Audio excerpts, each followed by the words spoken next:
Chapter 28-21. Then, how did you guys get together with Xiao Bao? Ming Qingxue asked cautiously. Chu Ho's gaze suddenly turned sharp. Seeing the change in her gaze, Ming Qingxue immediately said, "It's okay if you don't want to talk about it. It's my fault for being nosy. I shouldn't have asked so much." "It's okay." Chu Ho lowered her eyes with a cold gaze. For the past few days, Chu Ho had been recuperating in the hospital in peace. However, ever since Mu Yanqing and Ming Qingxue parted on bad terms, he had not come to the hospital or looked for her. In order to take care of Chu Ho, Ming Qingxue settled herself in the hospital. After all, she was not in good health and had to take a pregnancy-stabilizing injection every day. It was slightly more convenient to settle herself in the hospital. Within a few days, Chu Ho noticed her abnormality. "Where's Mu Yanqing?" she asked Ming Qingxue. "Why hasn't he come to look for you these past few days?" Ming Qingxue was washing clothes.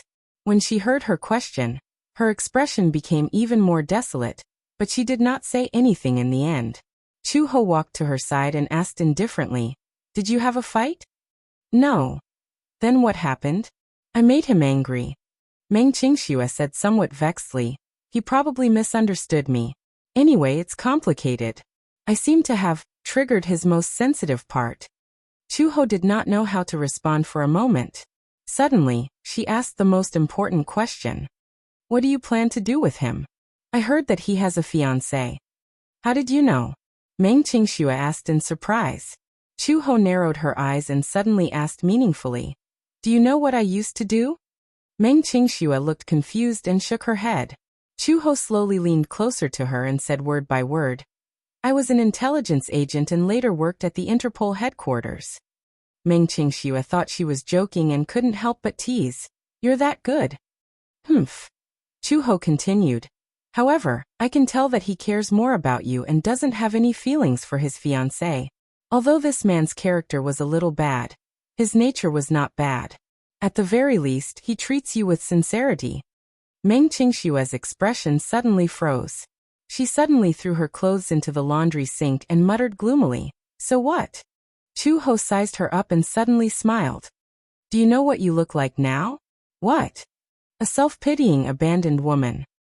Ming Qingxue's expression was extremely ugly. "Didn't I tell you to fight for what you want? Do whatever it takes to get it." Ming Qingxue looked at her abruptly. "You mean you want me to compete with that woman? What's the problem?" Chu Ho cast a sidelong glance at her. "You don't dare?" It's not that I don't dare, but I don't have the confidence." "Without confidence, it's the same as having no guts." Chu Ho smiled. "As long as you want something, you should work hard to fight for it, right? As long as you think it's worth it, you should fight for it at all costs." After that, she got up, returned to the hospital bed and lay down. Ming Qingxue continued to wash her clothes, but no one knew what she was thinking about. It was only when Chu Ho fell asleep that she finished washing the clothes and hung them up to dry. Chapter 28-22. Ming Qingxue continued to wash the clothes, but no one knew what she was thinking about. It was not until Chu Ho fell asleep that she finished washing all the clothes and slowly hung them up to dry. She returned to the ward and took out her phone. After hesitating for a long time, she finally tapped on Mu Yanqing's number. The call went through, and after a few rings, it was hung up. Hearing the beeping sound from the other end of the line, Ming Qingxue curled her lips coldly and dialed the number again. This time, however, the man was determined not to pick up her call. He did not even give her a chance to ring before he hung up the call. Ming Qingxue persevered and kept dialing. Mu Yanqing then patiently hung up the call. Ming Qingxue, on the other hand, was unbelievably persistent. On the 99th call, Mu Yanqing could not take it anymore. He picked up the call and yelled angrily, "Ming Qingxue, are you crazy?" From his tone, it seemed that he had drunk a little and was in a tipsy state. His words were childish and angry like a child. The background was a little noisy. There was no need to think. He must have gone to the bar to drink again. For some reason, when she heard his voice, Ming Qingxue's originally calm face finally rippled. Her eyes suddenly turned red, and her dry lips paused for a moment before she finally said his name. "Yanqing. I miss you so much. As soon as she said this, tears suddenly gushed out. Meng Qingxue could not help but wipe the corners of her eyes with her hand. She hated herself for being so disappointing, and felt that this fragile look was too laughable. Why was she so disappointing? She had clearly thought of venting all the grievances and frustrations she had felt over the past few days as soon as he picked up the phone. However, when the words reached her throat, once she heard his voice, she could not help but soften. Perhaps it was because her love was etched in her bones that she was defeated in the whirlpool of love, and had to compromise repeatedly. Perhaps those who had never loved would never understand how hopeless it was to be afraid of losing someone. Because he loved her too much, he was always in a humble position at the watershed of many relationships, lowering himself into the dust. Mu Yanqing was born arrogant, so he had his pride. But she loved him so much that she didn't even care about her self-esteem. I miss you very much. Where are you? I'll go and find you. Mu Yanqing was stunned when he heard that. His voice suddenly became erratic. Don't come looking for me. We're already over. And Meng Qingxue widened her eyes in shock. Just as she was about to say something, Mu Yanqing sneered and said, Qingxue, I'm the one who's incapable of giving my woman a carefree and happy life like my insufferably arrogant second brother. I feel that I have a clear conscience towards you. But when I think about what you said that day, it still feels like a fishbone stuck in my throat. I don't understand. Why, in your eyes I'm like this. Mu Yanqing's throat became hoarse as he gritted his teeth and hung up the call. It's not like that. Meng Qingxue stood up abruptly and grabbed her bag tightly. As she rushed out of the door, she quickly dialed his number, but he still chose to hang up on her every call. He's not picking up my calls. Chapter 28-23. Was he really going to end this relationship? She originally thought that he was just in a fit of anger that day, and that he would think things through in a few days. She had said those words in a fit of anger that day, and he had misinterpreted her meaning. However, she did not expect it to be so serious. She did not expect that those words that day would be such a huge blow to him. Meng Qingxue hurriedly hailed a taxi and instructed the driver, Bar Street. Okay. The driver familiarly turned on the meter. When night fell, the traffic was not so congested. They sped all the way to the bar.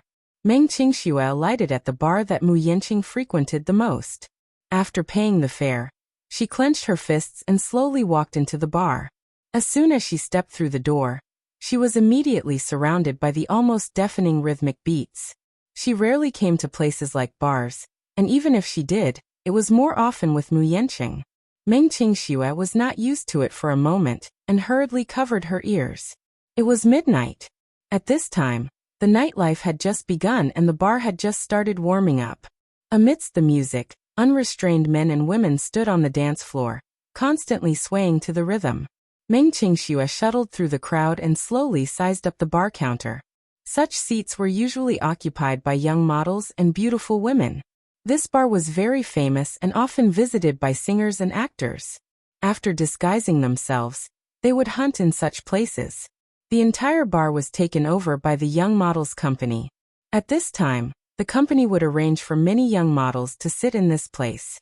Once any producer came here for entertainment and saw them, he would personally pick one.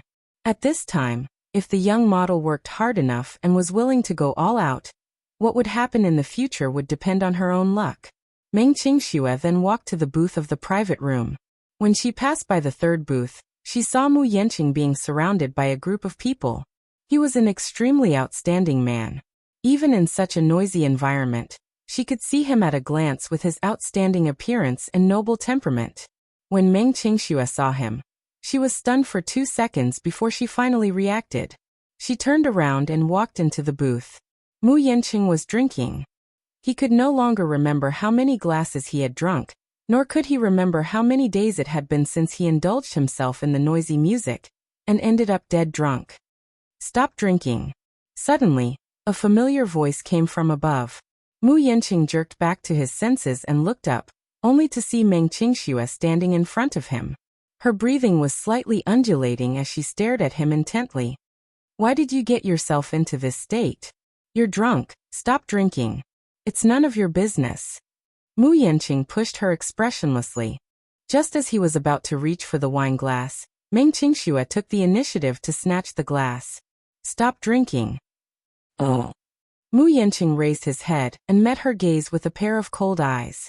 A well-dressed woman sitting next to him saw her actions and could not help but feel a little displeased. She asked snappily, "Who are you? Why are you poking your nose into other people's business?" Meng Qingxue glanced at her and retorted sarcastically, "Do I have anything to do with you? I'm minding my man. Why are you interrupting?" Meng Qingxue mocked her coldly again. His domineering declaration made everyone's jaws drop to the floor. What? This woman claimed that Mu Yanqing was her man. Chapter 28-24. Mu Yanqing waved her hand away. "I've said it before, you don't have to care about me." With that, he reached out to snatch the wine glass from Meng Qingshue's hand. Meng Qingxue dodged and suddenly picked up the wine glass. She pressed her lips against the rim of the glass and pretended to drink it in one gulp. When Mu Yanqing saw this, his mind shuddered and only one thought flashed across his mind. She was pregnant and could not drink. Almost instinctively, he snatched the wine glass from her hand and smashed it on the ground. There was a loud bang. The wine glass shattered and the floor was in a mess. Because of this sudden scene, everyone sitting in the private room was so shocked that they did not dare to breathe. It was obvious that Mu Yanqing was really angry. Once this man was angry, he was extremely frightening. Everyone was so scared that they did not dare to speak. Mu Yanqing was filled with anger and almost roared. "Don't you know that pregnant women can't drink? Are you crazy?" Just as he finished speaking, a woman was so surprised that she screamed in shock. "Oh my God! Pregnant! This woman is pregnant!" Otherwise, why would Mu Yanqing say such a thing? If she was really pregnant, then there was no need to think about whose child she was carrying. This woman's background was not simple. One had to know that Mu Yanqing was famous for being a playboy in the circle. He had countless affairs and had many women. However, he had never allowed any woman to do anything out of line. It was even more impossible for her to get pregnant. However, this woman was definitely an exception. Who exactly was she? What was even more surprising was that she actually dared to slap the table and talk to Mu Yanqing. Wasn't she too arrogant because she was pampered? Should Mu Yanqing dote on her a lot? Only Meng Qingxue raised her head to look at him. She then smirked coldly. "I only asked you to stop drinking. You're already so drunk." Mu Yanqing was stunned and he suddenly frowned. "Let's go back." "No." Meng Qingxue reached out to pull his hand. "Let's go back together, okay? Don't touch me." Mu Yanqing brushed her hand away abruptly and turned to leave. Meng Qingxue knew that he had drunk too much and was in a bad mood, so his face was very ugly. She immediately chased after him out of the bar, only to see him standing by the side of the street. Under the streetlights, his back was elongated, and he looked extremely lonely. Mu Yanqing took out a cigarette box, lit it, and took 2 deep puffs. When he heard footsteps rushing out from behind him, he turned around to take a look. Meng Qingxue immediately walked towards him.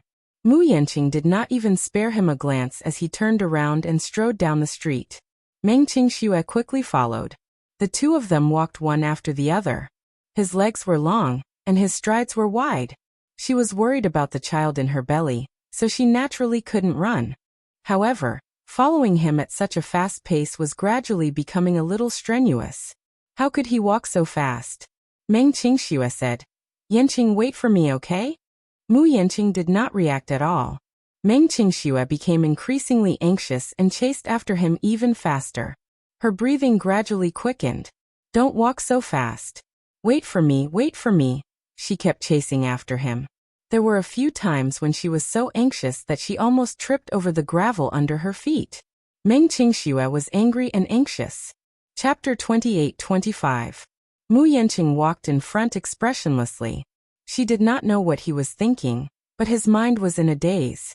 Amidst the chaos, there seemed to be countless noisy voices scheming. Suddenly, Meng Qingshue's broken voice came from behind. "Yanqing, are you willing to give me a minute? I have something to tell you." She almost used all her strength to shout this sentence. Mu Yanqing stopped in his tracks but did not turn around. Meng Qingxue could no longer walk. She held her knees and panted slightly, but as she panted, tears rolled down her cheeks uncontrollably. Is it fun to misinterpret my words? Can't you tell what's said in anger, what's envious, and what's serious? She raised her head abruptly. All right, then let me tell you. Hating you is said in anger. Saying that Yun Shishir is very happy is envious.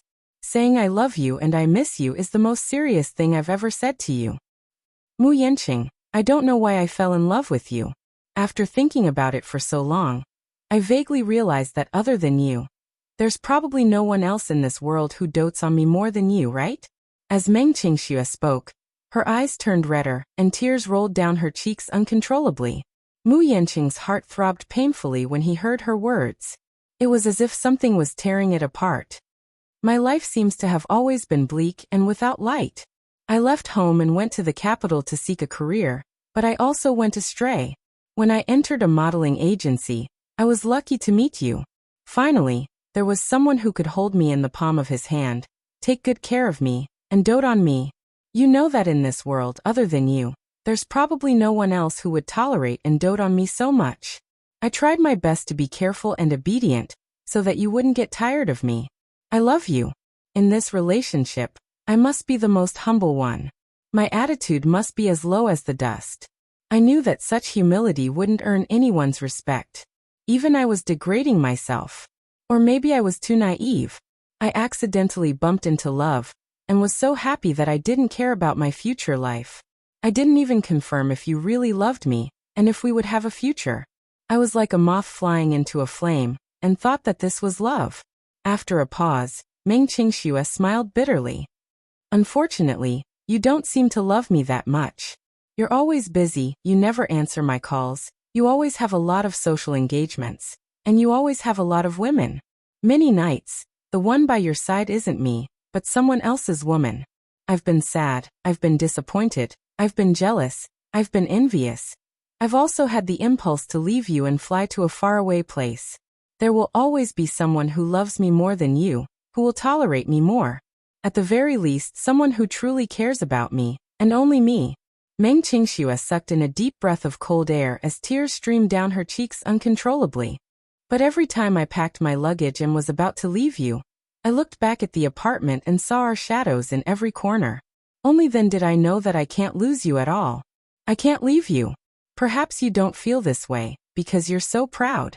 It's not impossible for you to live without anyone. But I'm different. I'm different. I can't leave you. Chapter 28-26. She bit her trembling lips and sobbed. But I'm actually like a parasite on your body. It's as if I'll go extinct if I leave you.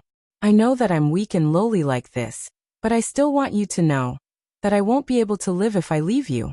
Mu Yanqing, what do I have to do for you to truly love me for once?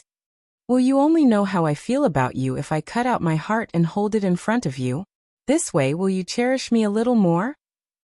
Mu Yanqing's face suddenly turned pale. Her words were heart-wrenching, every word weeping blood. What kind of situation had she been forced into that she would say such things? Mu Yanqing's heart ached, only to see Meng Qingxue suddenly clutching her stomach with an ugly expression. Beads of sweat rolled down her face. It hurts, it hurts. She suddenly clutched her stomach and arched her body slightly like a shrimp in pain. Yanqing, my stomach hurts, it hurts. Mu Yanqing's mind went blank when he saw her in this state. He immediately rushed toward her anxiously. However, just as he reached her, Meng Qingxue smiled, looked up, and hugged him fiercely. I told myself that as long as you rushed toward me at once, I'd set my mind on you for the rest of my life. She hugged him tightly. He walked toward her without thinking, which meant that he cared about her. Just based on this point alone, she had set her mind on him. The only time she took the initiative to grasp him was because she had set her mind on this man. No one was perfect. Mu Yanqing was not a perfect man. However, there were too many things about him that were worth her paranoia. He was the only man who was willing to give up his wealth for her. She was willing to humble herself a little more, just to hold on to him. Mu Yanqing immediately reacted. It turned out that she was pretending to be in pain just now. It was not a stomachache, it was just a smokescreen. You. He could not help but feel a little angry. Meng Qingxue looked up at him and said word by word. Yanqing, even if you have nothing, I won't be afraid. I only want you. You're enough. I only want to be with you. Mu Yanqing's face froze as he stared at her in disbelief. Meng Qingxue had always been a reserved woman. She rarely spoke sweet nothings or acted coquettishly. She also rarely played any sweet tricks with him. This was the first time she had lied to him. Yanqing, I've already sworn in my heart that no matter what, you belong to me. I'll take you back at all costs and keep you by my side. Meng Qingxue paused for a moment before continuing. I know that I'm not outstanding or good enough. I don't have Song Inya's background and family background, but I'll work hard, okay? I will work hard to become an outstanding woman until that day comes. Wait for me, okay? Mu Yanqing pursed his lips and shook his head with a smile. He ruffled her hair lovingly and pulled her gently into his embrace. No need. When Meng Qingxue heard this, she said angrily, What? You don't even want to give me a chance to work hard? Mu Yanqing could not help but laugh. You don't have to compromise. As long as you acknowledge me and I acknowledge you, you don't have to fight or fight. Just be yourself. Because I'm yours and you're mine. Chapter 28-27. Qingxue, I swear. I don't have any feelings for Song Inya. Nor do I have any feelings for other women. I've decided on you. I'm willing to protect you and only you. No one will snatch me away, and no one can snatch me away. I've decided on you. Mu Yanqing's eyes revealed a rare tenderness.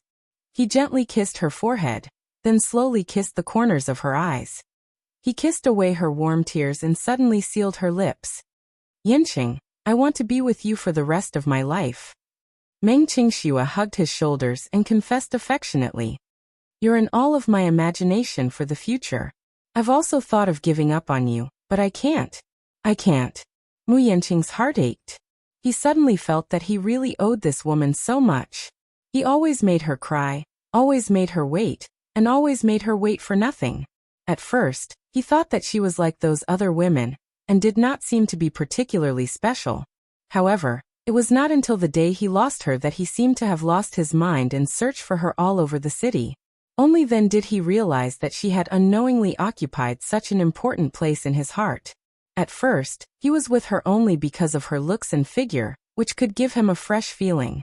However, as time passed, her obedience and her sensibility no longer gave him so much burden. In fact, every time he returned to her side, he felt the warmth of returning home. Later, when the passion turned cold, love slowly lost its novelty and became a habit. He was used to waking up with her in his arms. He was used to having her by his side when he was frustrated. He was used to her gentle and soft words. He was used to her warm embrace. Only then did he realize how important she was. His family background and the environment he grew up in had destined him to be arrogant and insecure. He was cautious at every step and did not have any sense of belonging. Therefore, he had always been obsessed with building a fortress and sealing himself in it. In fact, he was unbelievably fragile. He admitted that he was not as outstanding as Muyaja. That kind of man was too perfect and too dazzling.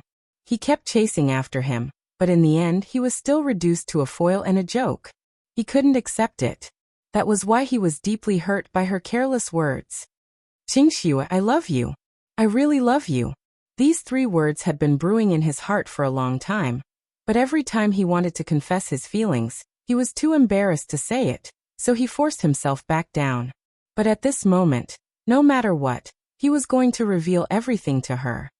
I want to give you the best life. Even if I have to resort to any means, I will ensure that you will never have to worry about food and clothing. Mu Yanqing gently caressed her sideburns and smiled. Don't think too much about it, and I don't need you to fight for it. I'm yours. I belong to you, Meng Qingxue only cared about her tears. She hugged him tightly and cried until she couldn't speak. If I cut out my heart and held it in front of you, would you know what kind of feelings I have for you?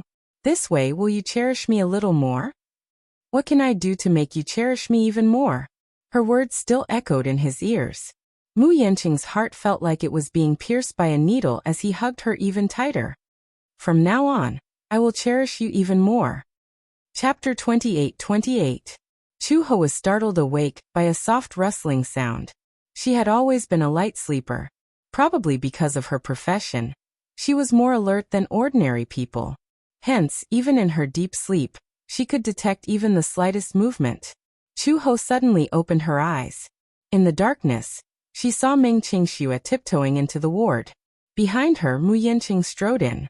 The leather shoes on his feet were very hard, so when they landed on the ground, they made a loud sound.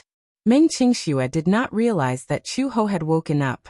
She thought that Chu-ho was still asleep, so she turned around and whispered to Mu Yanqing, "Shu, keep your voice down and don't make such a big noise. She's still resting. Such a small noise won't wake her up at all." Meng Qingxue silently weighed the pros and cons in her heart for a long time. She was still worried about leaving Chu-ho alone in the hospital, so she said to Mu Yanqing, "Why don't you go back first? I'll stay here tonight to accompany Chu-ho. After all, she just had surgery and needs someone to take care of her." Mu Yanqing said gloomily, "Qingxue, you're pregnant. You need someone to take care of you. The doctor wants you to rest in bed more otherwise. But let's go back and rest tonight. Tomorrow, I'll hire 2 nannies to take turns taking care of her." After Mu Yanqing said that, he paused and asked her, "Is that okay? How can I be at ease leaving you alone in the hospital?" Meng Qingxue pursed her lips. Mu Yanqing pulled Meng Qingxue into his arms without any explanation, and kissed her forehead heavily. There was a hint of grievance and resentment in his voice. "Are you really not going back with me? How long has it been since we slept together?" Meng Qingxue was stunned and her face quickly turned hot. She frowned and said, "You don't talk nonsense." However, he continued, "How is this nonsense? Qingxue, I'm already used to seeing you when I wake up in the morning. But when you left at that time, I couldn't sleep well. I finally found you and waited for you to come back, but in the end, you're guarding a woman who's neither your relative nor your friend. You're busy working for her. Have you really never considered my feelings?" "What do you mean by unrelated?" Meng Qingxue said unhappily. "Chu-ho treats me very well.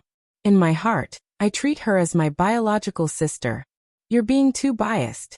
Mu Yanqing snorted.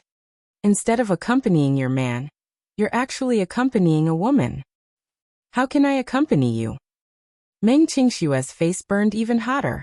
She lowered her head and mumbled, "I'm already pregnant. How can I sleep with you?" "What are you thinking?" The man was amused by her scruples. "No matter how crazy I am, I'll never do anything to a pregnant woman. You're pregnant. How could I do anything to you? I just want to hug you to sleep. Can't I do that?" Meng Qingxue was doubtful of his words. "Is that really what you're thinking?" "Yes. I swear." "Then, all right." Meng Qingxue finally agreed. Mu Yanqing smiled in satisfaction, hugged the back of her neck, and pecked her lips. Meng Qingxue placed the supper she had bought on the table, and let Mu Yanqing hug her as they left. Chapter 28-29. What kind of lovey-dovey behavior was this? In the middle of the night, she was caught off guard and they were showing off their affection. Supper? What's the point of eating supper? She was already full from all the PDA. So these two were here to deliver PDA? However, Chu-ho did not have the awareness of being single.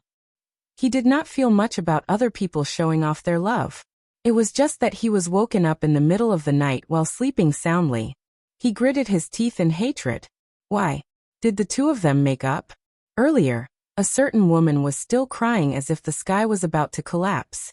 In her dreams, she actually heard Meng Qingxue crying secretly in a corner. Now, everything was fine? Chu-ho furrowed his brows but did not think too much about it. He turned over and fell into a deep sleep again.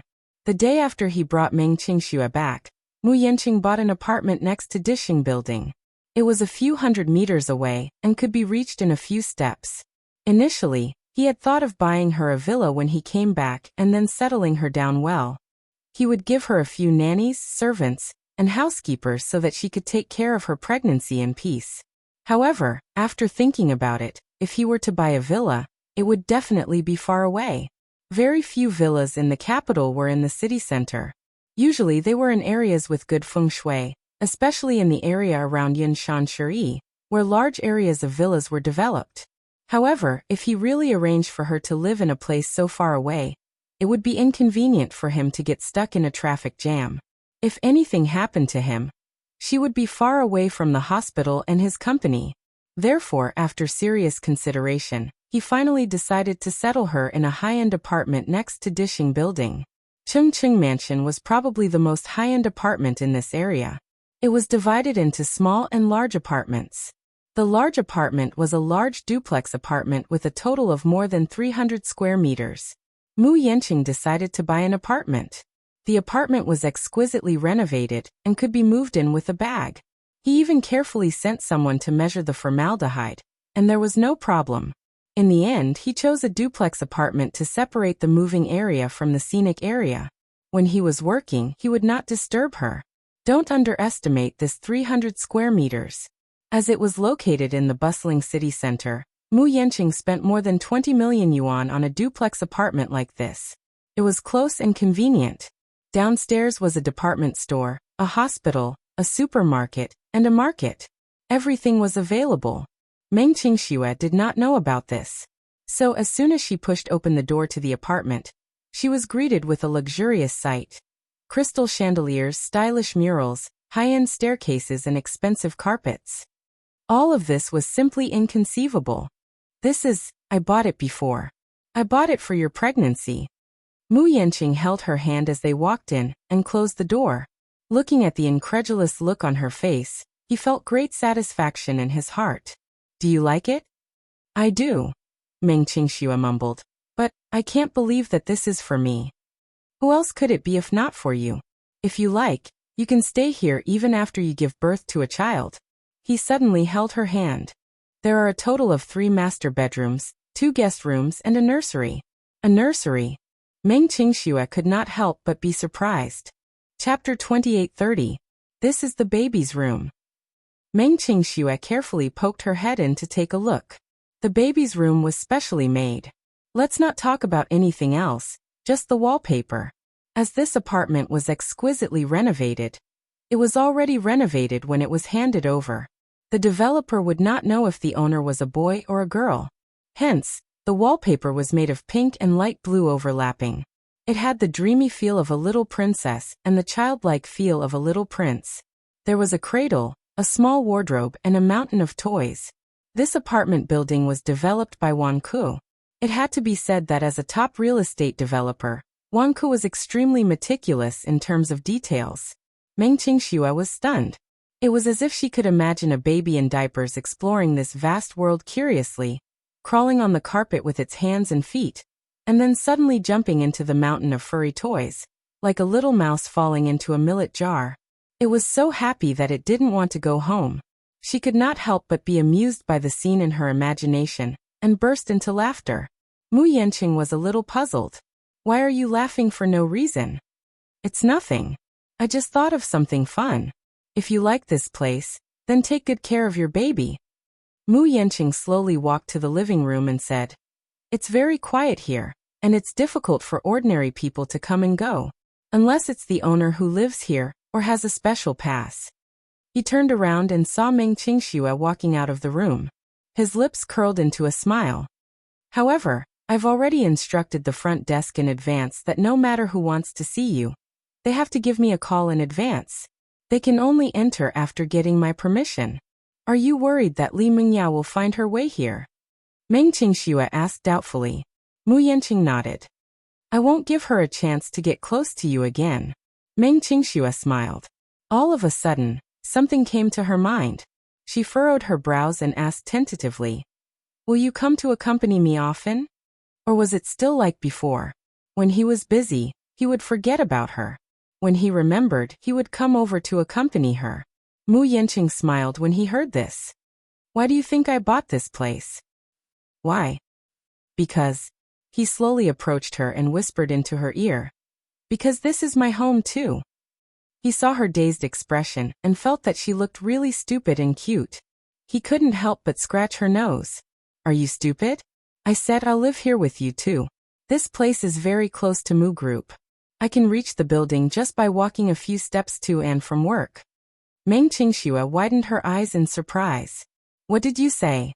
You said you're also living here with me? I'm worried about leaving you alone. Mu Yanqing added. Plus, the Mu family's matters are still unclear, so I'm not in the mood to stay in the main residence. I'll stay here and accompany you so that I can take care of you. Are you going to take care of me? Meng Qingxue snickered disapprovingly. Young Master Mu, you know how to take care of people?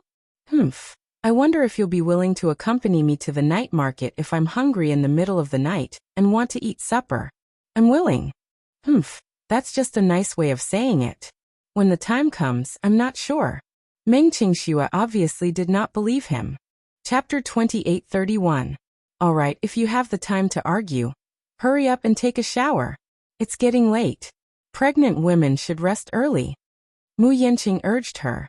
Meng Qingxue was not used to his concern. In the past, he was not good with words, let alone expressing himself. Sometimes a lot of nice words were often stored in the heart, but never spoken out loud. However, after experiencing this night, he felt a lot of emotions. He also knew that there were some things that weren't that shameful to say. Words of concern, words of love, words of apology if he did something wrong. If these words were not said and kept in his heart, there would be no meaning.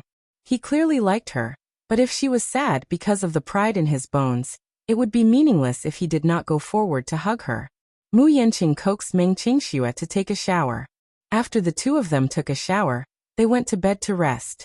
There was something worth mentioning here.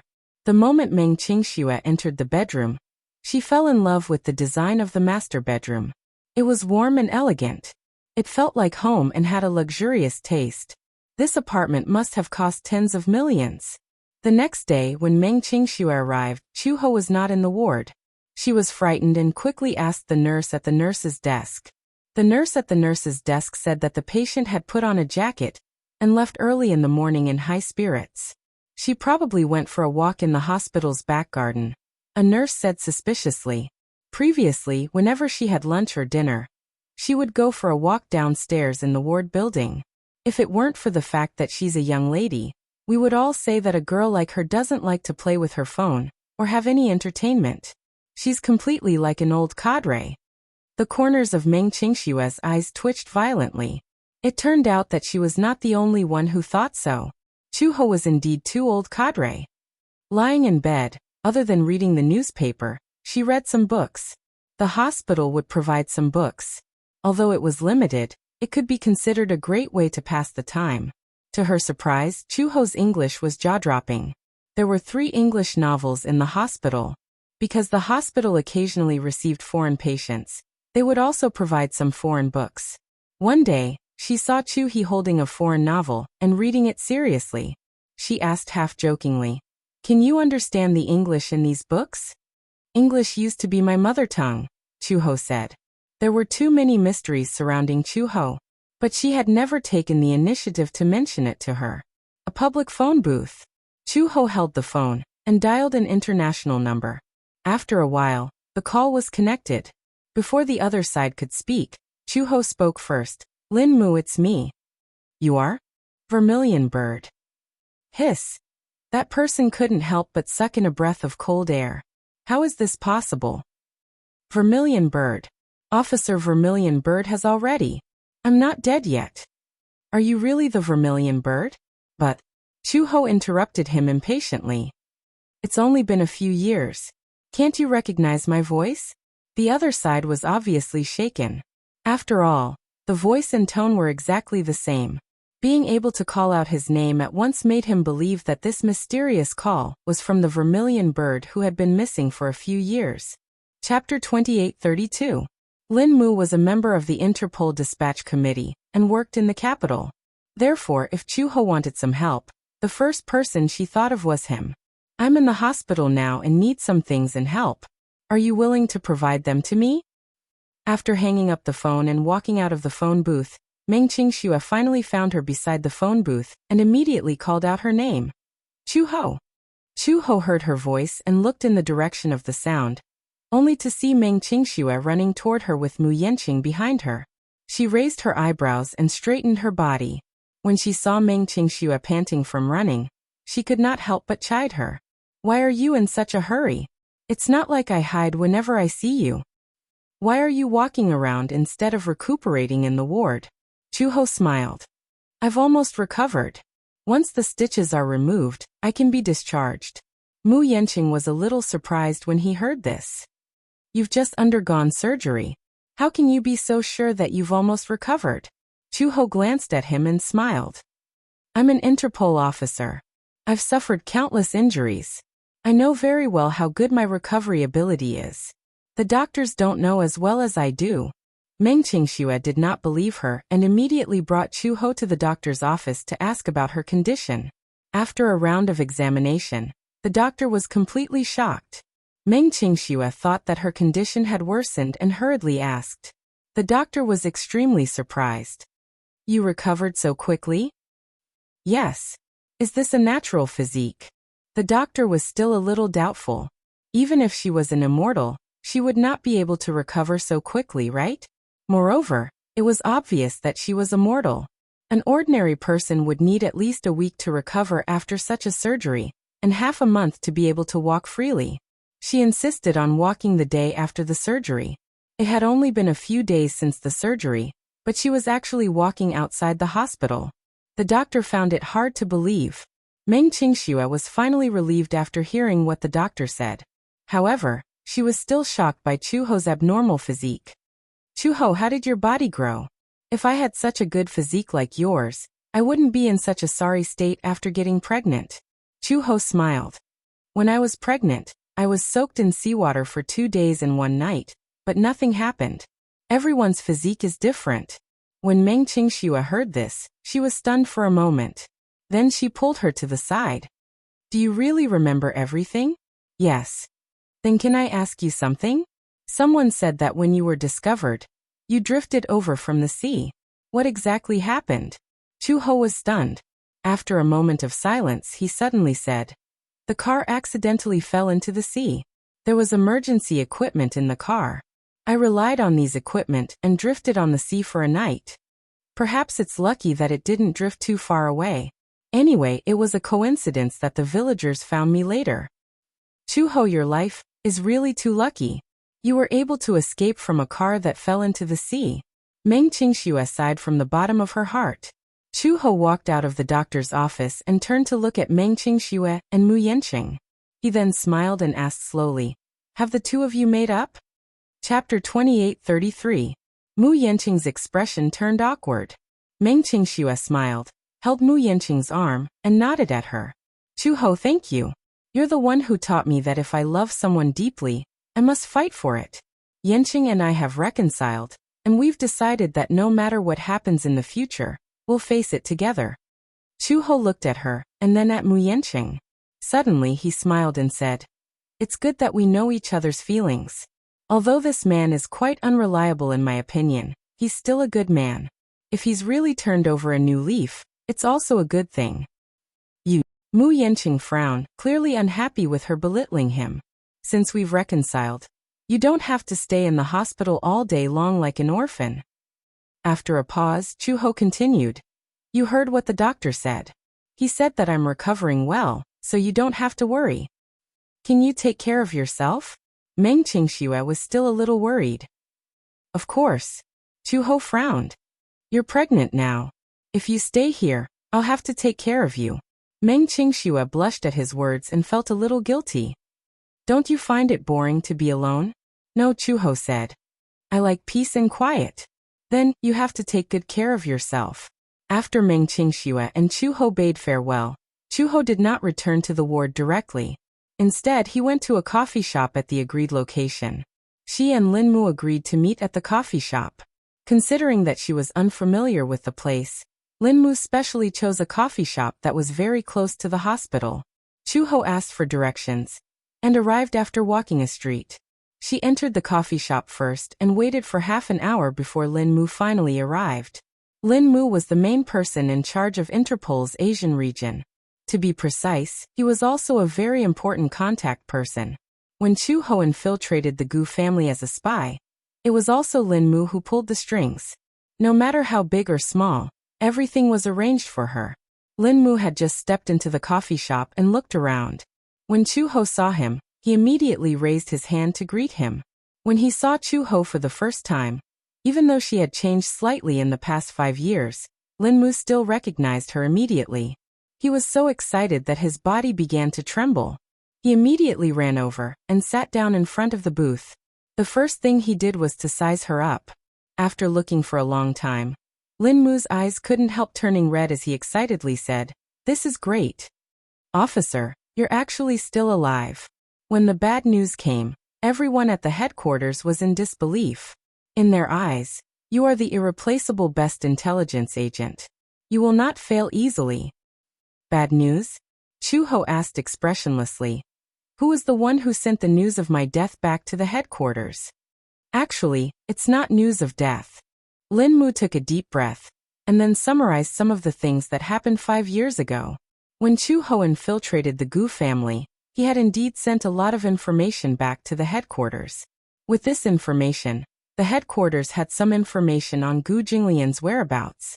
Therefore, in many matters, Gu Jinglian suffered a lot. Gu Jinglian was not a fool. After a while, he quickly realized that there was a spy around him. No one knew how he suspected Chu-ho. Chapter 28:34. After several incidents, Chu-ho realized that Gu Jinglian was already suspicious of her. She knew this man very well. Once he was suspicious of a subordinate, he would use many methods to test them. Once he was convicted, he would kill them without mercy.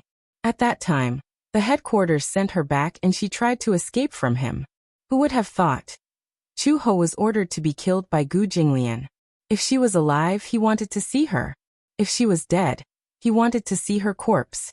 The car fell into the sea and she disappeared without a trace. The entire Gu family reported that Chu-ho had been killed, and this news was also sent back to the headquarters. The headquarters did not dare to jump to conclusions and listed Chu-ho as missing. 2 years later, Chu-ho still did not make any movements. So Lu Yanwei was filled with grief and had no choice but to announce her death. The headquarters held a grand memorial ceremony for her. But they did not know that they had made a mistake. She was not dead. Lin Mu did not know how to deal with this situation. Then what do you plan to do now? Lin Mu said and suddenly noticed the gauze on her head. He was a little shocked. Officer, are you injured? No. Chu-ho touched the gauze and concisely said, "This is a surgical wound. I just had an operation." Lin Mu quickly asked, "What happened?" "There was a blood clot in my head. I had an operation." "Oh, so it's like that."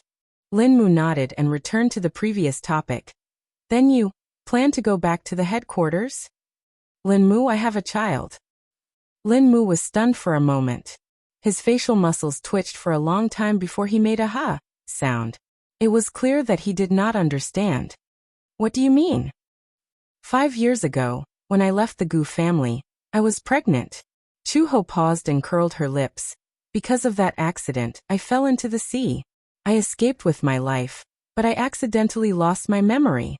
After I found out that I was pregnant, I did not know what to do. I did not want to abort the child and gave birth to it." "Child? Where did the child come from?" Lin Mu suddenly had a bad premonition. "It can't be." Chu-ho knew what he was thinking. He nodded and said, "Yes, this child is Gu Jinglian's." How is this possible?" Lin Mu suddenly slapped the table and stood up, startling the waiter who was about to serve the coffee.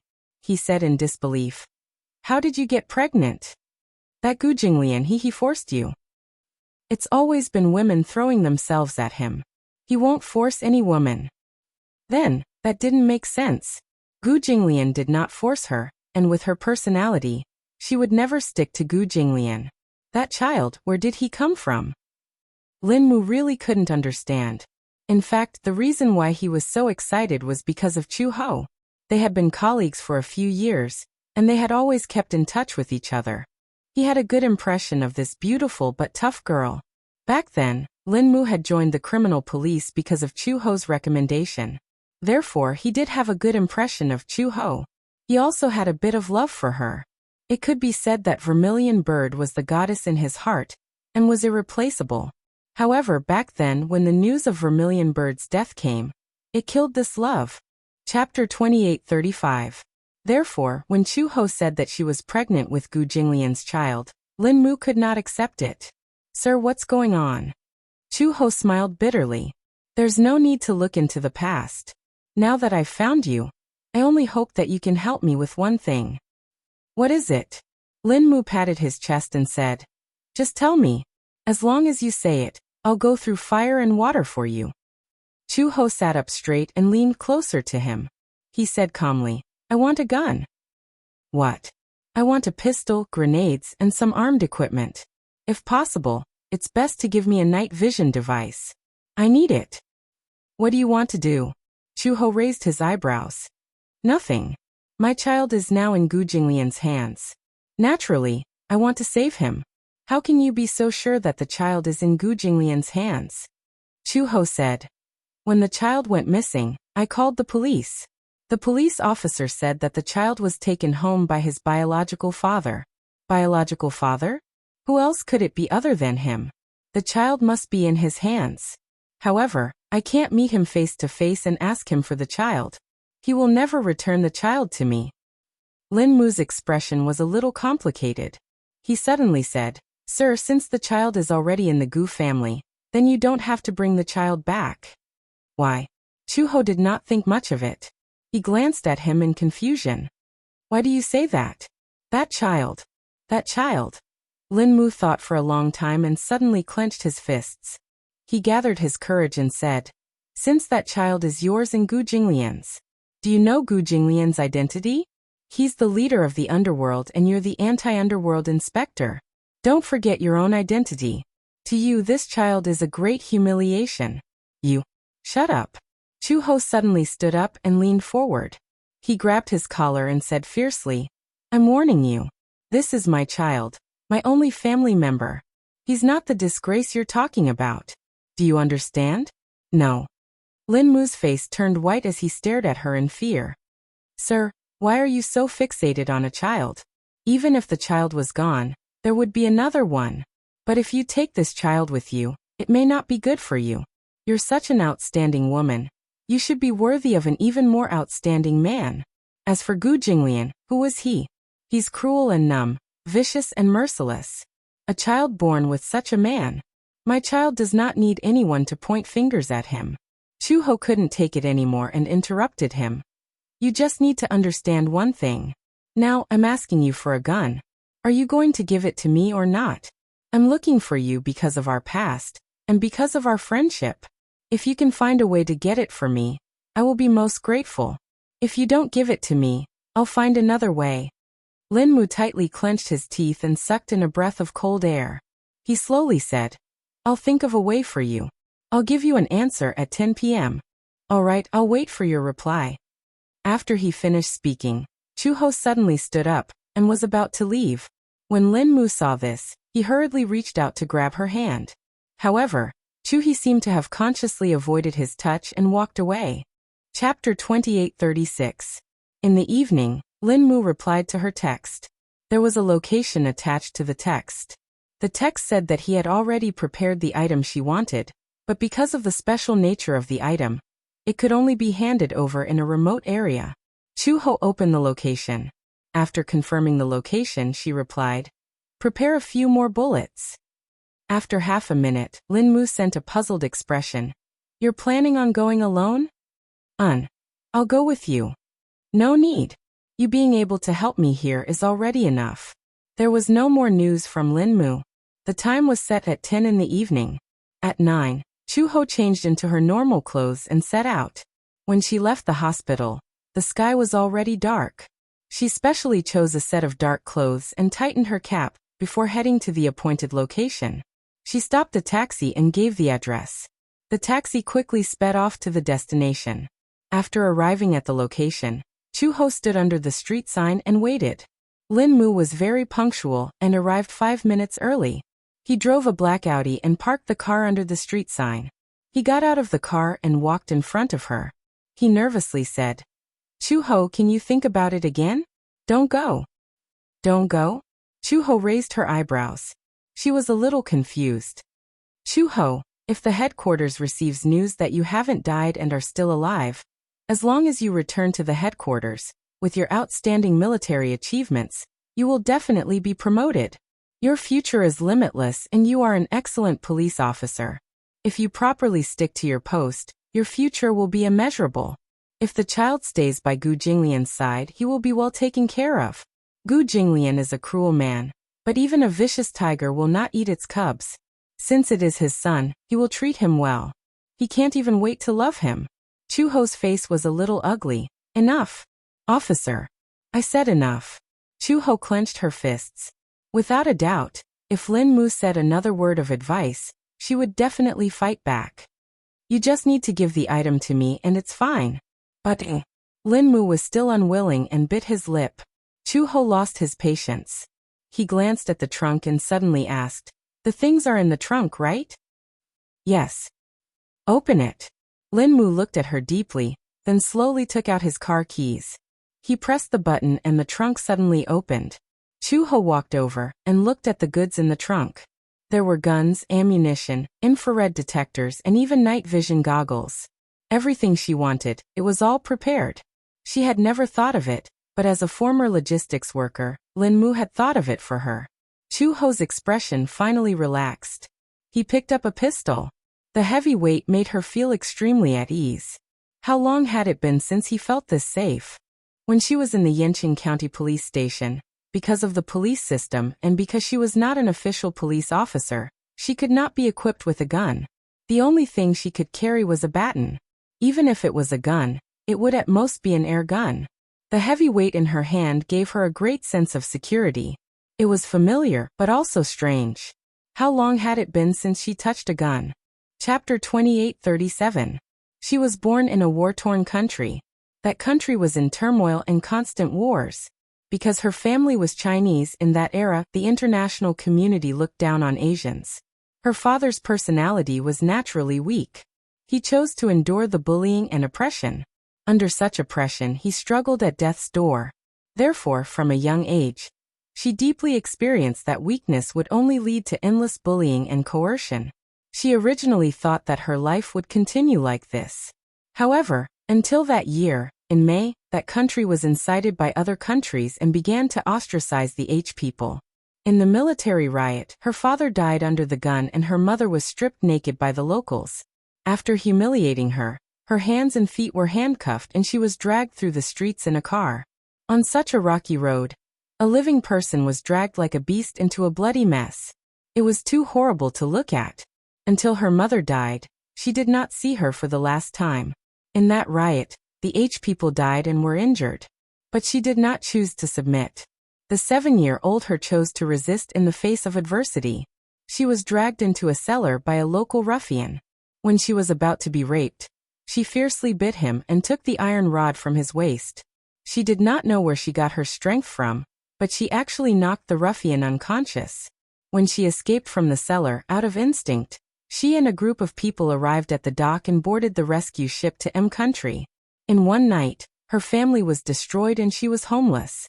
How could she call it a foreign land? When she arrived in M country, she was accepted by a humanitarian organization. Then, she was assigned to a special agent organization for training. The circumstances of her childhood made her deeply understand that weakness would only lead to bullying. Only by being strong could she be respected. Chu Ho collected her thoughts and changed into the clothes that Lin Mu prepared for her. The clothes had a bulletproof layer. Naturally, this layer could not withstand bullets at close range. Military boots that could hide a dagger. Infrared detector.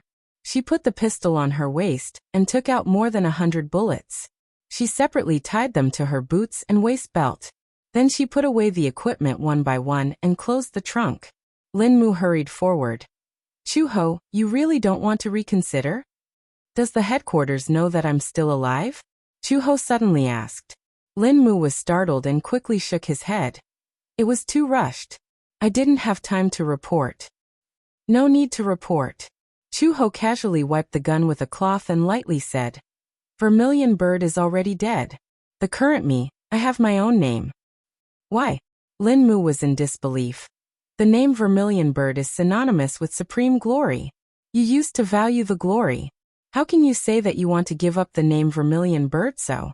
The glory that you once regarded you don't care? Chu Ho's hand movements suddenly froze. Chapter 2838. Whether it's fame or fortune, it's all in the past. Chu Ho suddenly interrupted him. Lin Mu was startled. Chu-ho calmly said.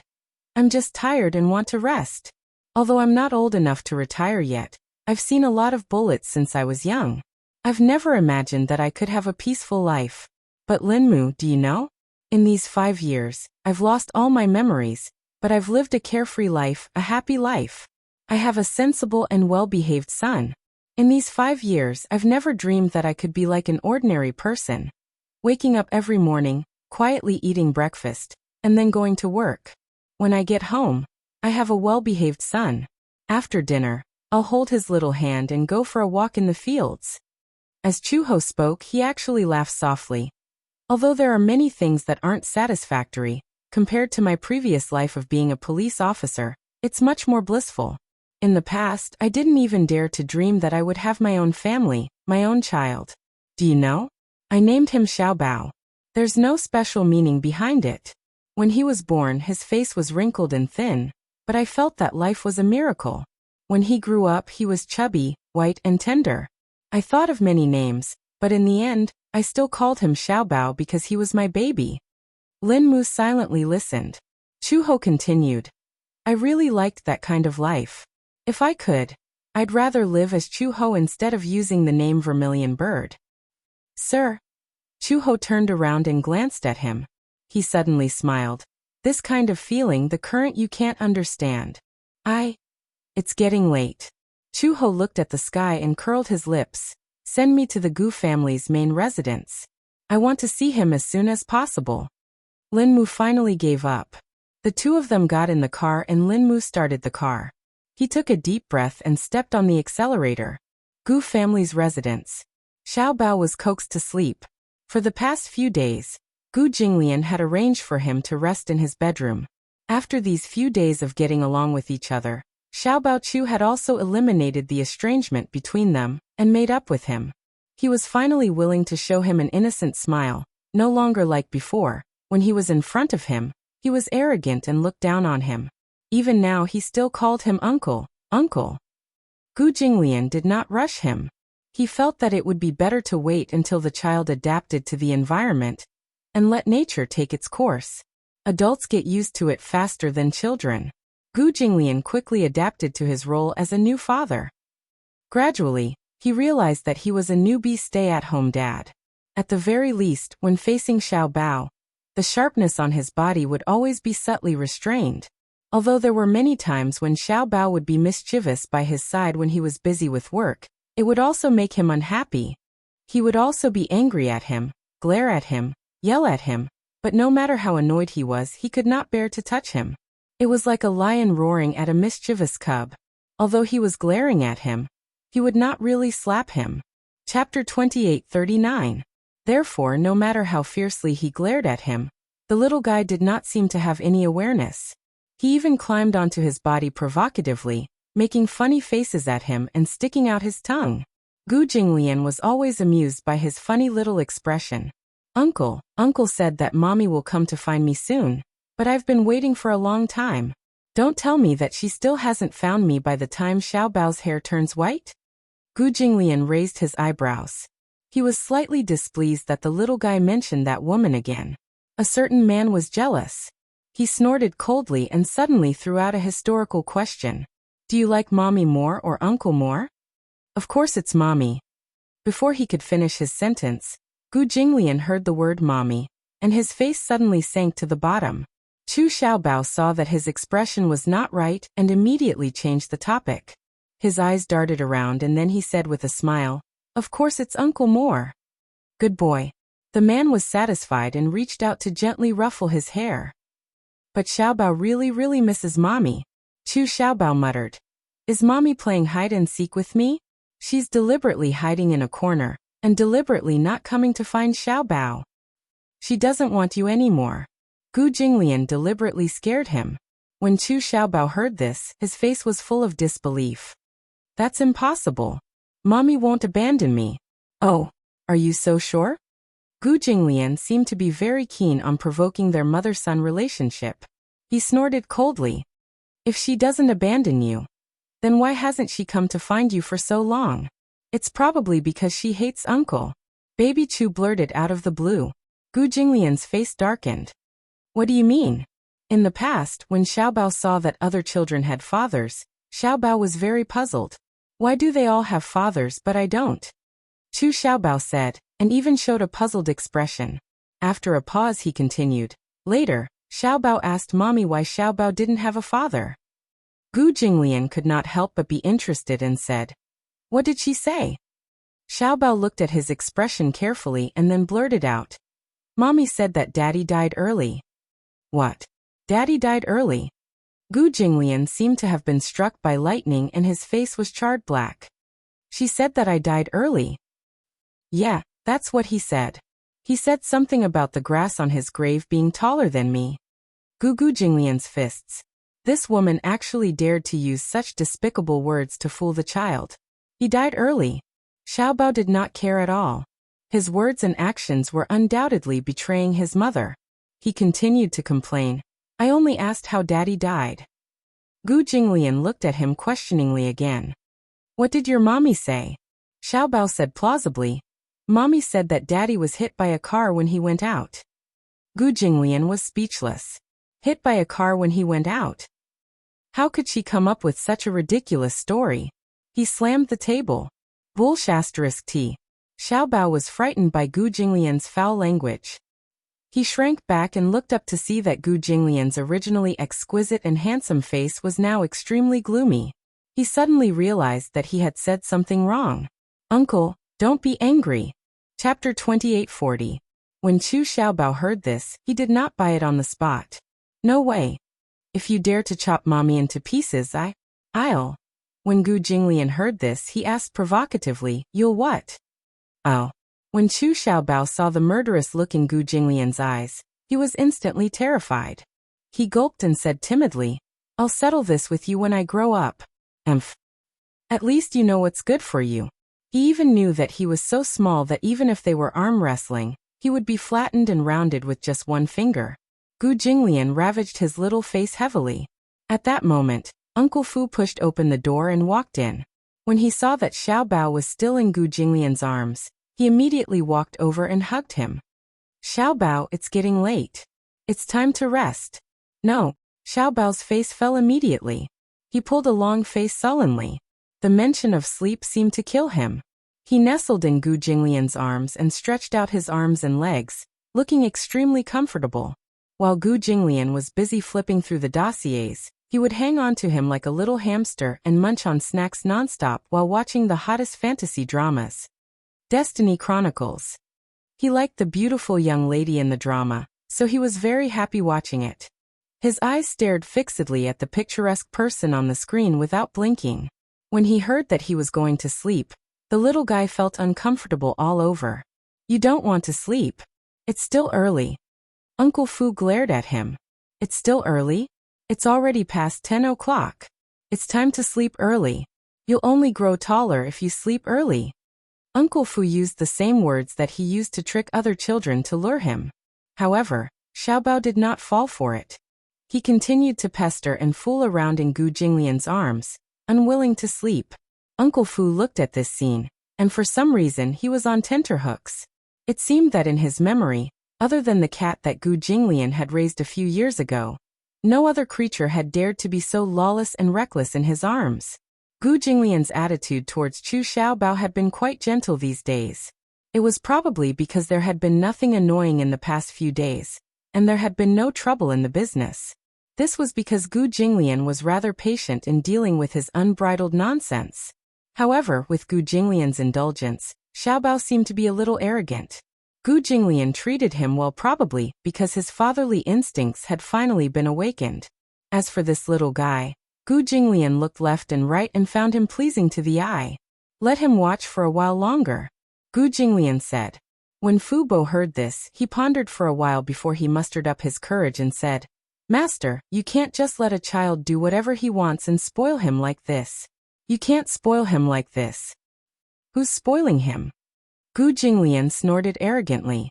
"It doesn't matter if he sleeps a little later," Uncle Fu immediately explained. "The younger the child, the more he should get a good night's sleep. Otherwise, not only will he not grow taller, but his physical fitness will also deteriorate very quickly." Gu Jinglian narrowed his eyes slightly. "Oh, Is there such a saying? Uncle Fu nodded heavily. Gu Jinglian then said. Then hurry up and take him to bed. Chapter 28:41. Let me look at it for a while more. I want to see that pretty lady. Go to sleep. Gu Jinglian pulled a long face. Xiao Baochu finally knew how to behave. He did not dare to make a sound, and allowed Uncle Fu to carry him to sleep. Gu Jinglian sat quietly in the study and quietly flipped through the documents. Until now, the Gu family still kept accounts in the form of written books. In modern times, they were called financial statements. However, they continued the ancient tradition. Whether it was the casino or other special transactions, they were mainly recorded in this way. Gu Jinglian had learned how to keep accounts since he was young. Therefore, his calligraphy was very beautiful. He quietly read the documents until 2 o'clock in the morning. The night was dark, but the wind was still, and the clouds were gradually fading. After Chu Ho disguised herself, she entered the Gu family's back door through the secret underground passage. There was a secret passage in the Gu family's house with hidden mechanisms. This was the fastest way for insiders to enter the house from the outside world. Of course, the mechanism was set up very carefully. Those who were not from the Gu family did not know about these secret passages. Most people entered from the main entrance, but the entrance was heavily guarded. No matter how well you disguised yourself, they could tell at a glance whether you were an outsider or a member of the Gu family. Chu Ho naturally would not choose the main entrance. It was just that the secret passage had many password locks. She remembered the password locks. However, those passwords were from the Gu family a few years ago. She did not know if the Gu family had changed them in the past few years. Based on her understanding of Gu Jinglian, the password locks must be changed regularly.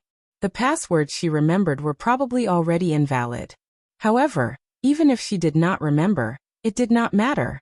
After all, she was from the intelligence department and had excellent investigative skills. Although the password locks of the Gu family were complicated, she could easily crack them if she was given time. Chu Ho went to the mechanical lock and studied it.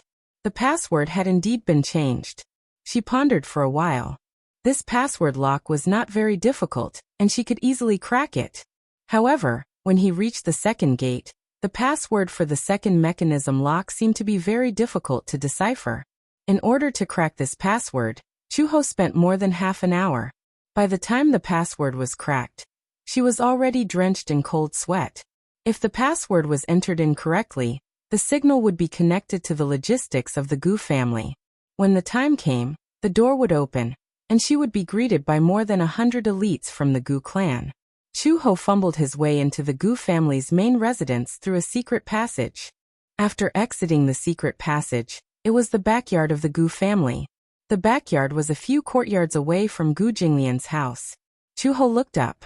What she saw was a rockery, flowing water, and pavilions. These were the best cover.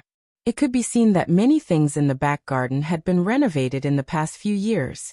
Before this, she remembered that the back garden was filled with large patches of begonia flowers, but now, the begonia flowers no longer existed. Green bamboo, pine trees, pear blossoms, and roses. There was no trace of the begonia flowers in the garden. She used to love the begonia flowers in the garden the most.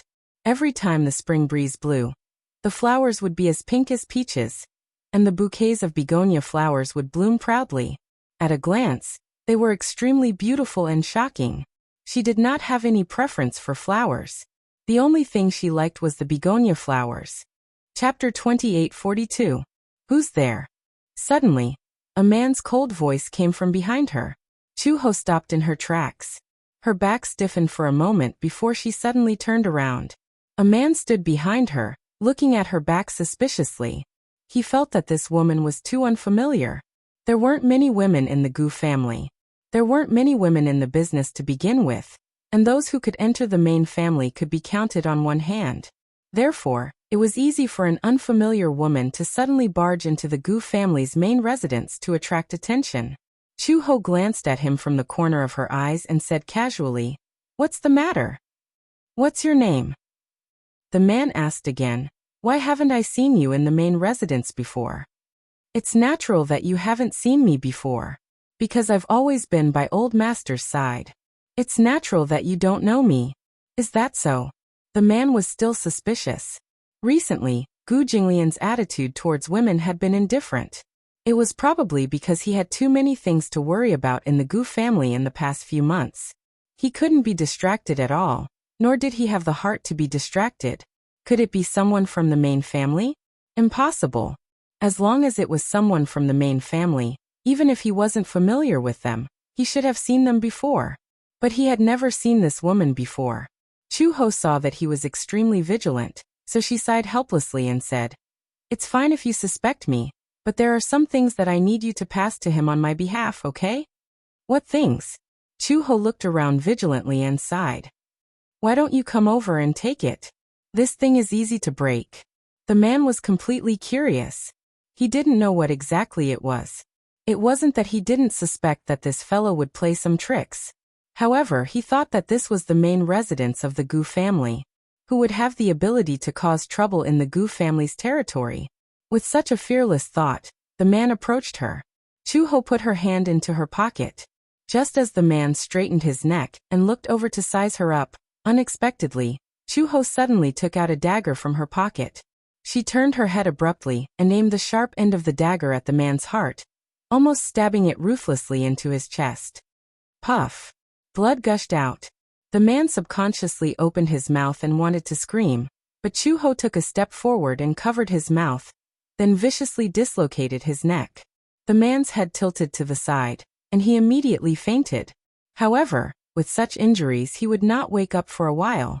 He would not die from excessive blood loss until someone found out that he had done it for her. Chu Ho set a time limit for herself. She would throw this man in a corner. When he was discovered and caused a commotion, if she still hadn't found the person she was looking for, she wouldn't stay any longer and would take advantage of the chaos to leave. Chu Ho fumbled his way into Gu Jinglian's house. As the main courtyard of the main residence, Gu Jinglian's style was evident everywhere. At first glance, the design of the house was very cold. Just like Gu Jinglian, it was gloomy and cold, but also arrogant and unreasonable. Against the moonlight, the lake water was desolate and bleak. Green bamboo and green pine were his favorite plants. After so many years, they had not changed. When she reached the steps, Chu Ho walked up the steps and entered the house. She vaguely identified the direction, and slowly felt her way towards Gu Jinglian's bedroom.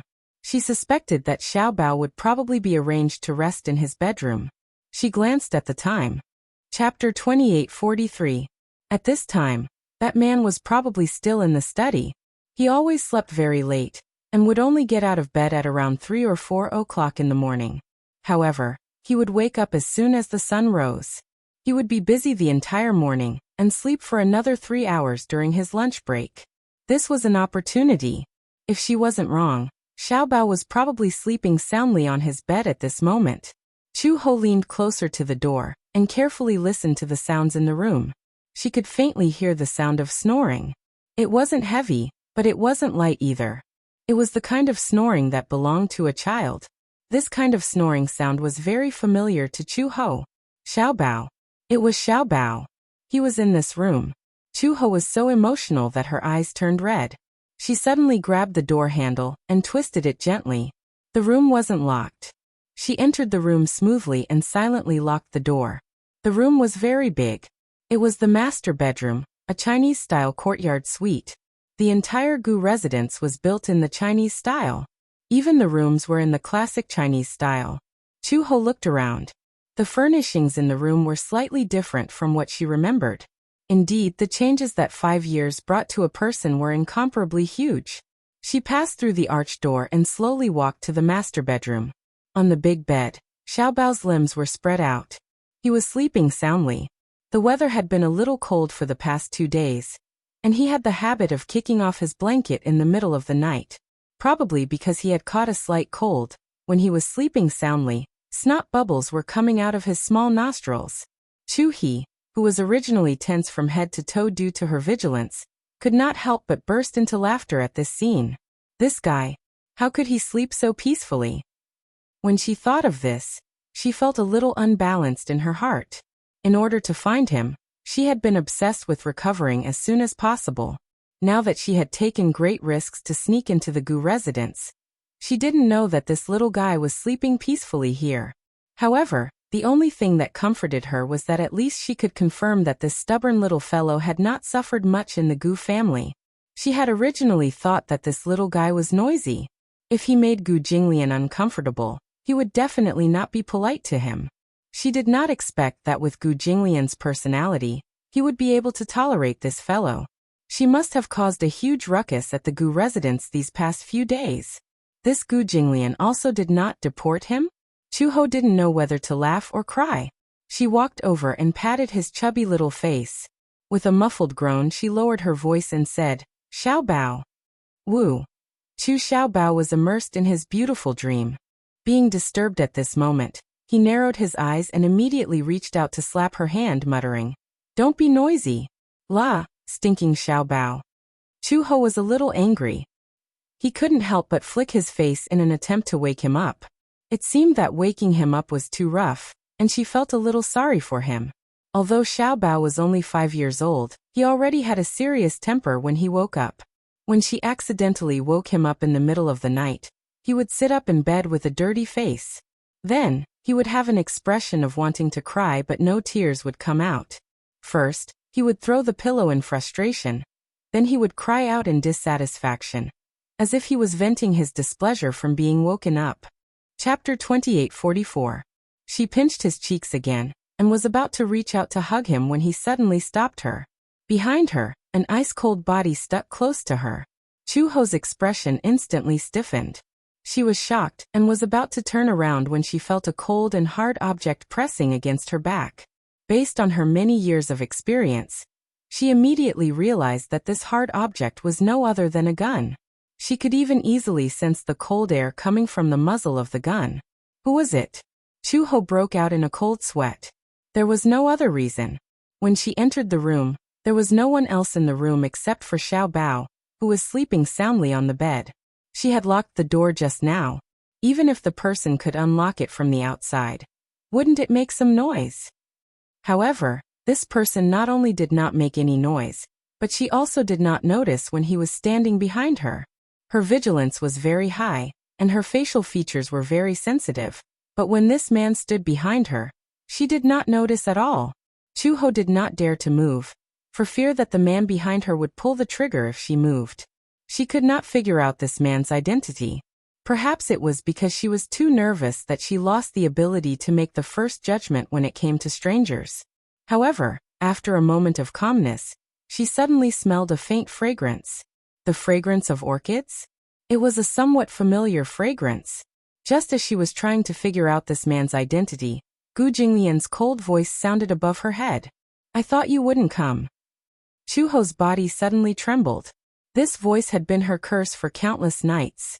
Even in the 5 years when she lost her memory, she could always hear this voice in her dreams whenever she had trouble sleeping.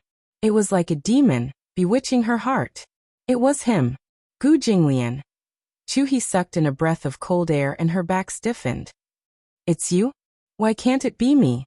Gu Jinglian raised his eyebrows and snorted. "This is my room. No one has the right to set foot here except me." Chuho gritted his teeth. "I clearly locked the door. If you came in, why didn't you make any noise?" "Because from the beginning to the end, I have been in this room and have never left." "What?" Gu Jinglian smirked coldly. "I knew you'd come." Chuho's judgment of him had probably always been his biggest mistake. This man had always been the most unpredictable one. When she was still an anti-mafia inspector, she had been ordered to stay by his side. As a spy, she had indeed stolen a lot of unfavorable evidence from him and submitted it to the headquarters. However, it was only later that she realized that the information she had secretly smuggled back to the headquarters was just a rarity to him. Those pieces of evidence were not enough to accuse him of a crime. She suddenly realized that perhaps, from a long time ago, he had already sensed her disloyalty and started to suspect her background and identity. As for the so-called evidence, it was nothing more than playing hard to get. It was to test her and find out more about her background. Chapter 28:45. When Chuho woke up again, she felt a chill all over her body. She suddenly opened her eyes and looked around, only to find that she was in a cold and damp cellar. Although it was called a cellar, it was more accurate to say that this was the Gu family's underground prison. It was specially used to imprison those traitors who had betrayed the Gu family. There were many torture devices in the prison. When Chu-ho first entered the Gu family, she was lucky enough to see the torture devices of the Gu family. She did not know how cruel the torture methods of the Manchurian period were. She only saw with her own eyes that these ancient torture devices of the Gu family were enough to force even a tight-lipped person to give up here, wailing like ghosts and howling like wolves. Chu-ho subconsciously wanted to stand up, but just as she stood up, her ankle was dragged back by a force. She was caught off guard and almost fell forward to the ground. When she turned around to look, she was shocked to find that her 4 limbs were tightly shackled by chains. Her wrists were suspended high in the air by the chains. Her ankles were also tightly wrapped by the chains. Damn it! Chu-ho bit her lips tightly and stared at the bruises on her hands caused by the chains. The muscles on her face tightened. I said long ago that the Gu family is not a place where you can come and go as you please. Not far away, Gu Jinglian's evil voice sounded again. Chu-ho raised her head and stared in the direction of the voice with a pair of red eyes. She saw him sitting elegantly on the chair with the official's hat. His legs were elegantly crossed, and one of his hands was casually fiddling with the jade ring on his finger. His leisurely appearance was inexplicably compatible with the gloomy and cold cellar at this moment. Chu-ho had never been afraid of anyone, except for Gu Jinglian. There was a kind of aura on him that made people feel intimidated. Even if he did not do anything or say anything, just sitting there, his entire body exuded a hair-raising aura.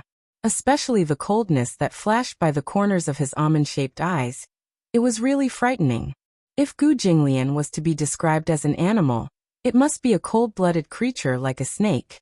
Just his gaze alone would make anyone feel as if there was a cold snake coiled around their shoulders. The pair of snake eyes would expand as it stared at them covetously. The snake's body coiled tighter and tighter, enough to give people the illusion of suffocation.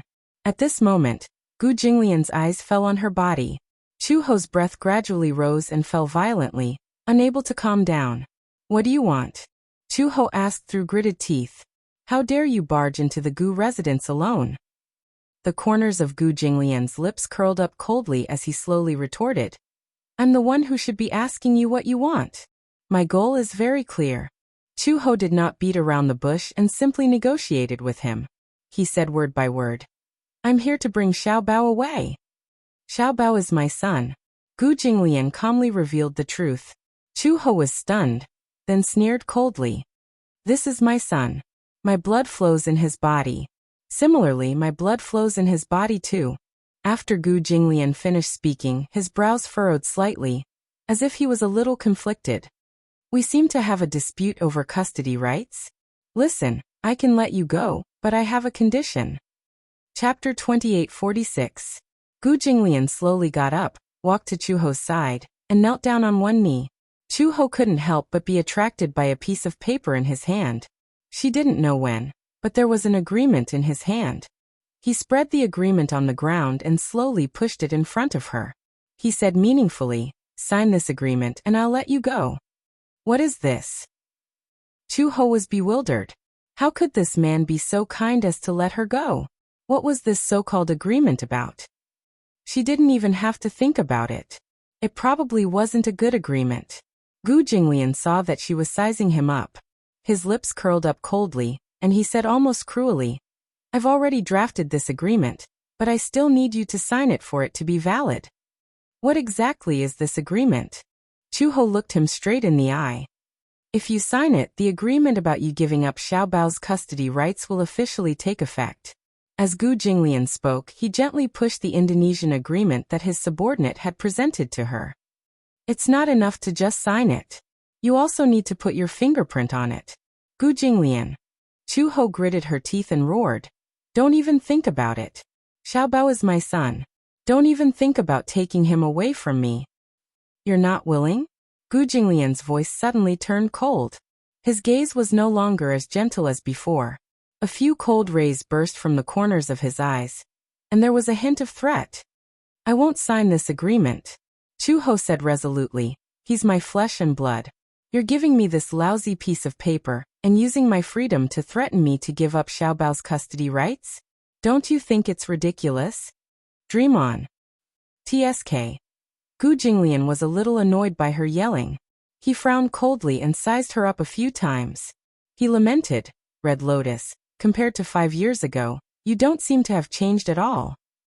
How haven't I changed? Still so stubborn. Gu Jinglian slowly stood up and looked at her condescendingly. He suddenly bent down and grabbed her chin. His slender fingers squeezed her face tightly. What right do you have to go against me now? If you know what's good for you, then sign this agreement obediently. For the sake of the child, I will let bygones be bygones. Let bygones be bygones. Chu Ho sucked in a few breaths of cold air, as if he had heard the funniest joke in the world. He wanted to laugh, but there was a lump in his throat. Gu Jinglian, isn't it enough that you've ruined my life?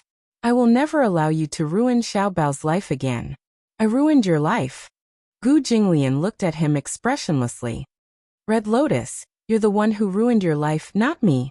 If you want me to give up Xiaobao's custody rights and hand him over to you.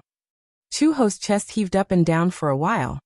He suddenly said through gritted teeth, I'd rather kill him with my own hands when he was still in my womb than let him fall into your hands. Gu Jinglian's cold eyes shrank violently. Suddenly, the corners of his lips twitched. The curve was neither deep nor shallow, but it was obvious that he was really angry. You have a lot of backbone. He paused and looked around.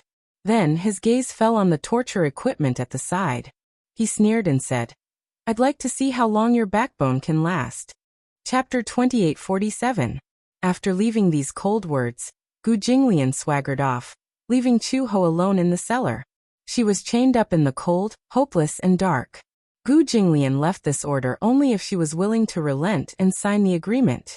Chu Ho soon heard the sound of metal clashing. She turned her head and saw a few tall men coming towards her. These men were all trained by Gu Jinglian. Not to mention that they had inherited Gu Jinglian's ruthlessness. They would definitely not show her any mercy. Pa! A sound was heard. A long whip hit her back hard. He let out a muffled groan. The sudden pain almost made her lose consciousness for a few seconds. The man wielding the whip had quite a bit of strength in his hand. The whip landed heavily on her back, leaving behind a deep bloody mark. Soon, a long tear appeared on the thin material of his clothes. The skin that was stained with blood was soon exposed to the air. The man was not in a hurry to whip her a second time. Instead, he took a basin of water from the side and poured it over her back. Walala, ah! Chu Ho could not help but cry out in pain. Immediately after, she gritted her teeth fiercely, but her whole body started to twitch uncontrollably. What was this? Was this salt water?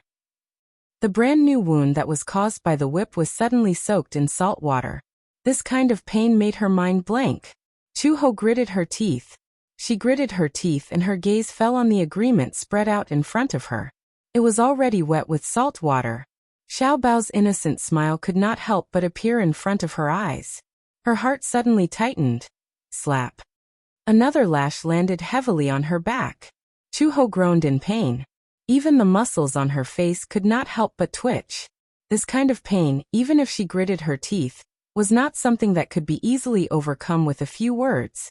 What was even more difficult to describe was the feeling of being a prisoner. Gu Jinglian. This vicious and merciless man.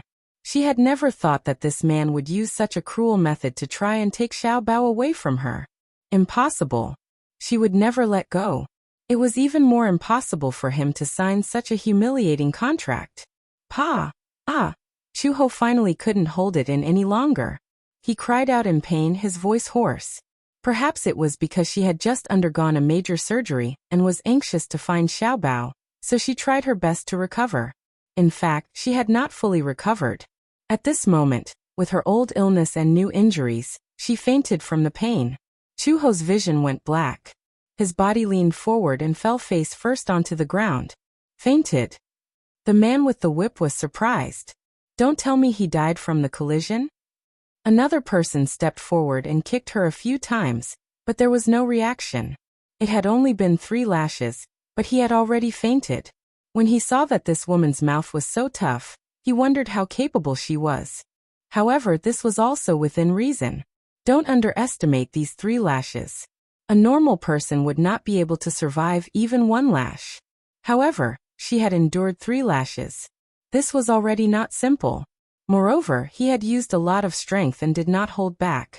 She would definitely not be able to withstand it. The man directly took a basin of salt water, grabbed her hair, and splashed it on her head. Chapter 28:48. Chuho opened her eyes, which were bloodshot. Pain. So painful. Because of the great pain, her eyeballs couldn't move very well. Are you going to sign it or not? The person beside her waved the whip in front of her. It seemed to be a threat, but it also seemed to be a threat. It was as if she said no, the whip would come at her again in the next second. However, Chuhi's lips quivered. She did not nod obediently and beg for mercy like a pug as he wished. Instead, she spat out 2 words coldly. Don't even think about it. Ha! The person sneered and flicked the tail of the whip. It landed on the ground with a paw sound, which echoed continuously. Woman, you're really stubborn. Boss has instructed that tonight, we'll stop until you sign. Why do you want to die? If you can't even take these 3 lashes, how are you going to deal with the rest? Chuho glanced at him from the corner of her eyes and retorted sarcastically. You want to kill me or cut me up, don't you think? Either I die, or I take the child away. There's no third option. Are you really not afraid of death? The man was so angry that his face turned ashen. Before his master left, he had specifically instructed that she must sign it. His task was to force this woman to sign the agreement. If he couldn't complete his task, then the next person to be punished would be him. This woman was so stubborn. He was afraid that even if he whipped her again and again, there wouldn't be any changes. He couldn't possibly kill her, right? His master had also instructed him to keep her alive. If he killed her like this, wouldn't his master skin him and pull out his tendons? Thinking of this, the man couldn't keep up his airs. He couldn't predict whether this woman would die after a few more lashes. It had to be said that a person's life was very fragile at times. It was often a matter of a single thought. Hence, the man summoned his underling and asked him to quickly report the situation. The subordinate was also a quick-witted person. Seeing that Chuho was on the verge of death and on the verge of collapse, he was afraid that he could not hold on any longer, and hurriedly ran into the study. Gu Jinglian was reading a book when his subordinate rushed into the study and said anxiously, Master, that woman refused to sign and was whipped 3 times. She looks very weak. I'm afraid she can't take it anymore. If this continues, you'll definitely be beaten to death. Oh. Gu Jinglian frowned. She still refuses to sign? Yes. The lackey nodded vigorously. She fainted after being whipped 3 times. We went up to take a look and found that the bandage on her head was removed. It was a surgical scar, and the stitches hadn't been removed yet. From the looks of it, she had just undergone surgery and had yet to recover. These 3 whips had been ruthlessly lashed out. If this continued and she still refused to sign, she would be useless.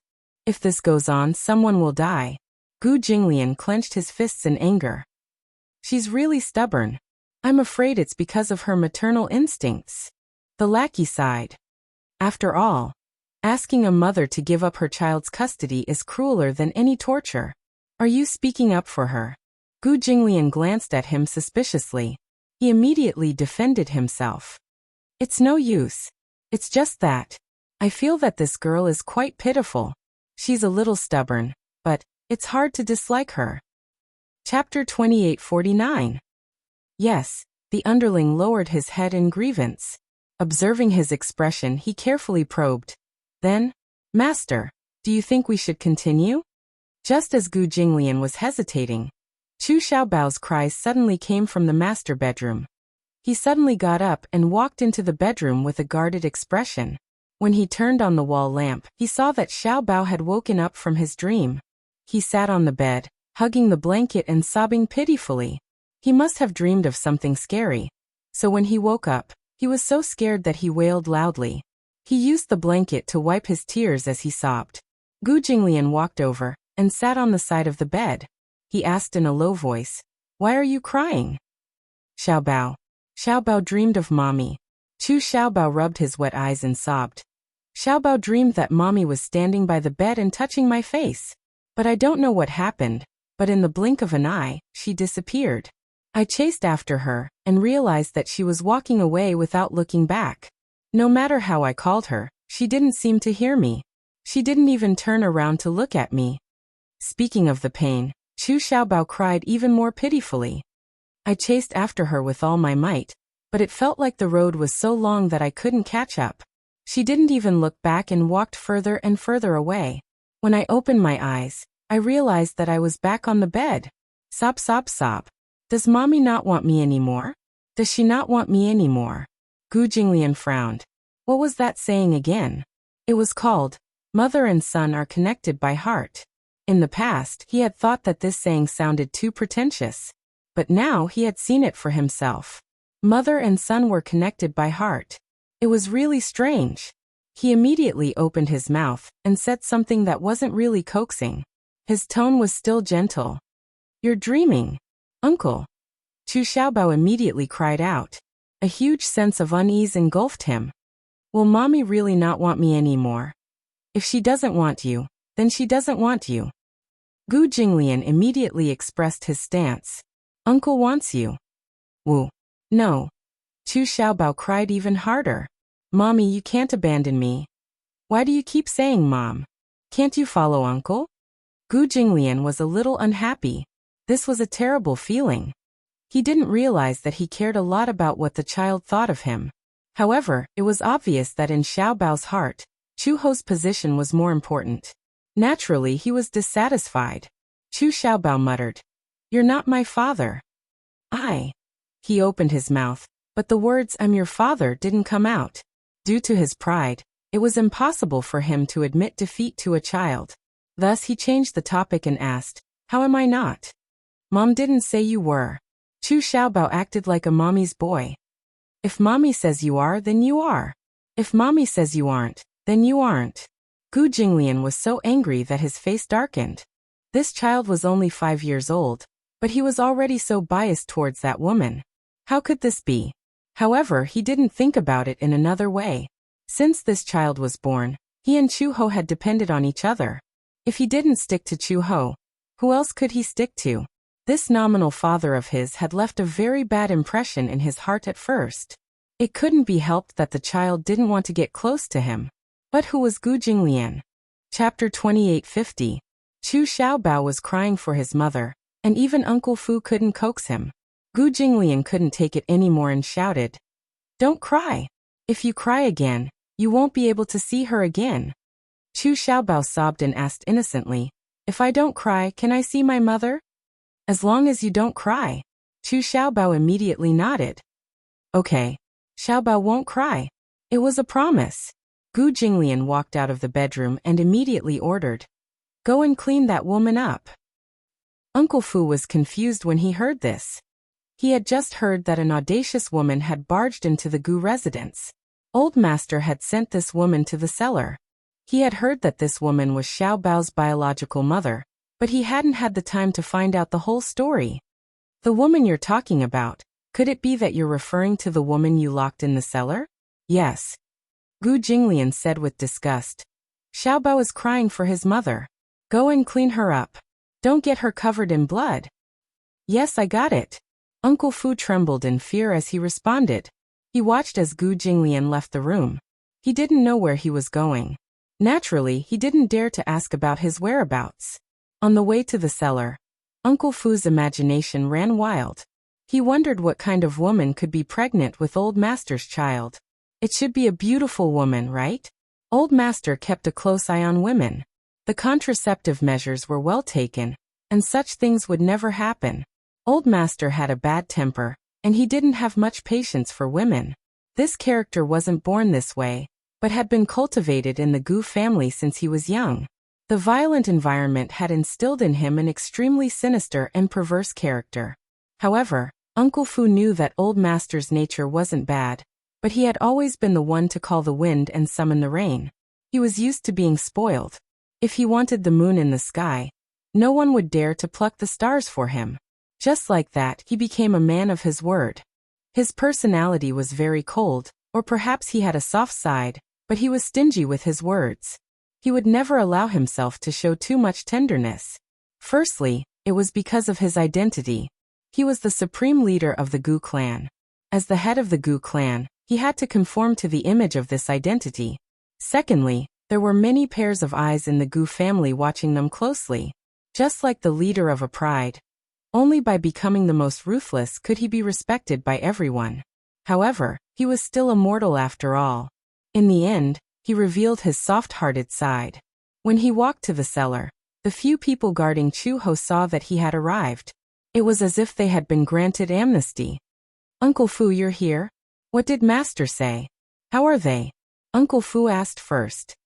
"Uncle Fu, why don't you take a look first? Just now he fainted again. We don't know what to do." Master said to bring him back to his room first. As Uncle Fu spoke, he walked to Chu-Ho's side and lowered his body to look at her. "This person can't be dead, right?" Uncle Fu was a little worried. He saw that she was covered in wounds. Her hair was messy and covered her face. There was a pool of salt water under her body. There were 3 whip marks on her back. They were very eye-catching and her flesh was badly mutilated. This was a girl.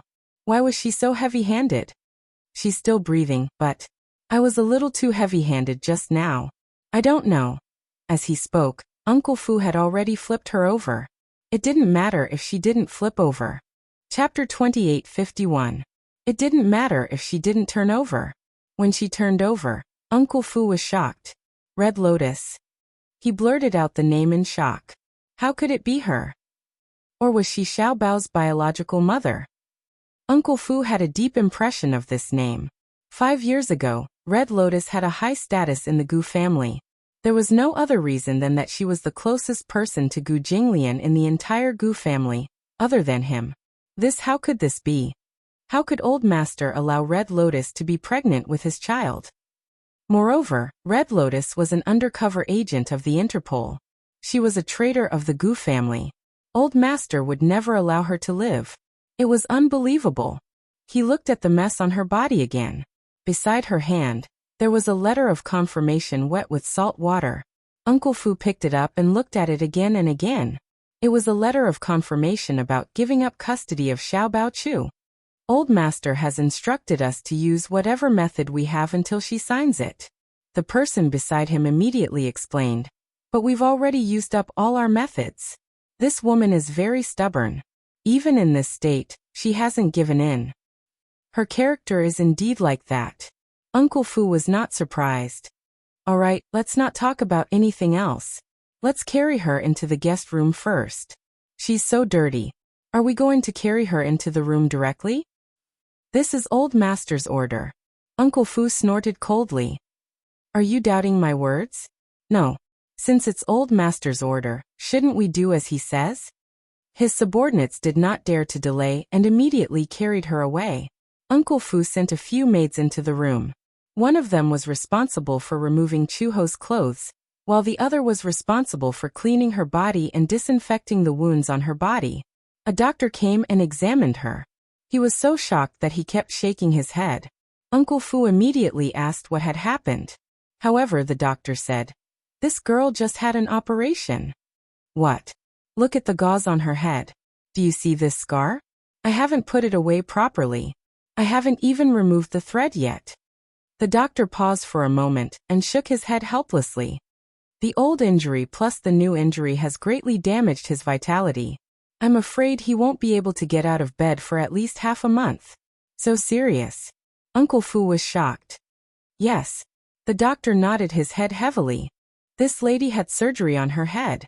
Even though it was a minimally invasive surgery, it still damages her vitality. Looking at this scar, it probably hasn't been long since the surgery. With these new injuries, if she doesn't rest well for a while, her body will definitely collapse in the future. I got it. Uncle Fu nodded. Then prescribed some medicine for her to recuperate her body. All right. The doctor prescribed some medicine and handed it to Uncle Fu. Uncle Fu immediately sent someone to get the medicine. The Gu family had a pharmacy and a private medical school. They mainly focused on traditional Chinese medicine. When Gu Jinglian was young, his body was not in good health. He had also used traditional Chinese medicine to recuperate. Hence, Gu Jinglian believed in traditional Chinese medicine very much. In the entire capital, the best doctors of traditional Chinese medicine were all settled in the Gu family's main residence. After getting the medicine, Uncle Fu immediately sent someone to decoct it. However, Chuho's body was full of injuries. He was afraid that she wouldn't be able to wake up for a while. Chapter 2852. However, this coma lasted for half a month, and he did not open his eyes. Of course, this was all in the future. Ever since Chuho fell into a long coma, Gu Jinglian assigned a few people to take turns to watch over him. Xiao Bao, on the other hand, was left to the nanny to take care of. However, he did not know if the little guy was lovesick. Ever since he woke up from that nightmare, he did not eat well, and he always talked in his sleep in a daze. It was probably because he missed his mother. After all, he had never been separated from Chuho for such a long time. However, the sad thing was that Xiaobao did not know that Chuho was lying quietly on the bed next to his room. No one knew when he would wake up. Uncle Fu invited the doctor over 3 times. After all, he had not woken up for so long, and it was not a good idea. If he continued to be in a coma, how was he going to explain it to Old Master? The doctor came to take a look and did a series of tests. In the end, the conclusion was also inconclusive. He only said that Chuho's body was severely damaged, probably because he had been suffering from old and new injuries all this time. If the human body was compared to a machine, the human body was also operated by various precise parts. For example, with the passage of time, the parts of a computer would age, and the system would become sluggish. Perhaps due to collisions during use, the internal parts would also be damaged to varying degrees. It was the same for the human body. Chuho had received training when he was very young. During training, it was inevitable that he would get injured. In addition, he had been constantly honed in his career as a secret agent and a criminal police officer. He had suffered countless injuries of various sizes. There were bone fractures, dagger wounds, and bullet wounds. There were 2 gunshot wounds on her back. There was a 5-centimeter scar on the side of her waist. She had been slashed by a Nepalese army knife when she was in close combat with a mercenary during a mission. At that time, she had lost a lot of blood. With her amazing willpower, she managed to survive until rescue arrived. There were too many old injuries, and her vitality was greatly damaged. Therefore, once she collapsed, she would really collapse. It would take a long time for her to recover. Uncle Fu's heart ached when he heard that. He looked at the person lying quietly on the bed, but he did not know that this girl had accumulated so many injuries. Just 1 week later, the filming for Extreme Youth was completed. After 4 months, the shooting of the 30-episode youth idol drama came to an end. After the filming of the 26th episode had just ended, the director happily announced that the copyright had been exclusively bought out by the largest video website, PPTVI. Just based on the popularity of Gu Xingze and Yun Shishir, the price of the broadcasting rights alone had already reached 9 figures, setting a new record. Although this kind of theme was a little unpopular, it did not affect the investors' expectations for the ratings. After all, Gu Xingze was the main lead in the movie, which meant that his popularity was guaranteed. Gu Xingze and Yun Shishir were known as the 2 most beautiful women in the entertainment industry. No matter how bad the viewership ratings were, they could still recoup their capital. If he became popular, he would be able to earn a lot of money. Because of PPTVI's exclusive buyout, many television stations were unable to fight for the simulcast rights, which was a pity. Chapter 2853. After the filming ended, the crew held a grand celebration party. In order to promote the show, the entire crew created a popular variety show. The show was called Ace Intelligence Bureau. It was an entertainment show where rising stars competed with variety shows. Once it was released, the ratings were very high. Surprisingly, Gu Xingze also participated in the recording of the show. Gu Xingze rarely accepted variety shows. Because of his celebrity status, he definitely wouldn't end a variety show that had a poor reputation and childish style. There were many high-quality variety shows, but because of the conflicting schedules, he really did not have the energy to deal with these noisy variety shows. Other than some interview shows, Ace Intelligence Bureau was probably the only variety show he accepted after The Love Diary. The script was quickly written and distributed to everyone. Variety shows had scripts. The artists on the show just had to memorize the script and know the content of each segment in advance. In this era of entertainment, even if they did not have any works or popularity, as long as they had enough variety shows and the ability to react on the spot, many A-listers could even gain a lot of passers-by through variety shows. Previously, there was a model who participated in a sports reality show. Because of her strong sense of variety, her value skyrocketed. From 200,000 yuan, her appearance fee was now in the millions. With this amazing popularity, she took on many movies and TV series. Although her acting skills were difficult to describe, it was not that she was not a professional, nor was she born to be an actress. No matter how good the director was, she did not have the aura of an actress. But even so, with the popularity she gained from variety shows, her annual income from endorsements was close to tens of millions. 8:00 p.m. All the main creators were in place, and the recording of the show officially started. Every segment was very unique. After the hot opening dance, it was time for the game segment. The game segments were nothing more than games that were popular and could highlight the sense of variety and attraction. For example, 2 people and 3 people, or you draw and I guess. Although Yun Shirshir did not do many of these, she was tired of watching them. However, under the company's training, her sense of variety increased day by day. During the game, she completely threw away the burden of being an idol and fought fiercely with the other guests.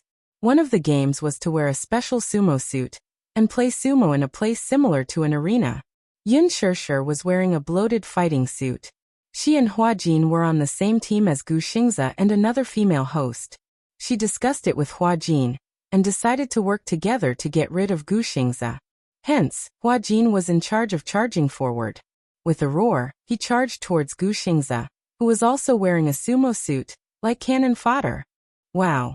Hua Jin roared angrily, but unexpectedly, Gu Xingze nimbly dodged and he missed. Gu Xingze leaped up and kicked Hua Jin's butt. Hua Jin was caught off guard and fell to the ground. Yun Shirshir was completely dumbfounded. This Hua Jin was too weak. Hua Jin immediately stood up and charged towards Gu Xingze again. Yun Shirshir did not hesitate and also charged towards Gu Xingze. The 3 of them were entangled together, pushing and shoving each other. Chapter 28:54. The female host, who was standing at the side, could not bear to watch this any longer. She stepped forward to help the superstar, but who knew if the superstar had done it on purpose or by accident? He lifted his leg and accidentally kicked her off the stage. Eliminated. Haha. Everyone in the audience was rolling over in laughter. This time it was a 2v1. Yun Shirshir grinned wickedly as she and Hua Jin besieged him together. Little did they expect that, even after losing a teammate, the superstar would still be so valiant. In just 2 minutes, he had taken down both of them. The audience was in an uproar. The viewership ratings for the gaming segment kept rising. Very soon they took the top spot. Next up was the talent segment. The production team sent out Yun Shirshir to showcase her singing skills. Yun Shirshir sang the theme song for the drama, Lunatic. This song was composed by Gu Xingze and written by Yun Shirshir. As the theme song for the drama's trailer, Ace Intelligence Agency had spent a lot of effort to get this song to premiere. Yun Shirshir was a little nervous at the beginning. After all, she didn't think her singing was very good. But as the atmosphere warmed up, she gradually relaxed. All the guests were sitting on the sofa. Yun Shirshir stood in the middle of the stage, holding the microphone and singing with deep emotion. The only crazy thing I've ever done is to love you until the end of the world, only until now your story. There's no place for me, become a hostage of my own making, lose all reason at the end of the road, but your paranoia, your memories, never have my name, never leave a mark in your heart. Awake when I dream, love you.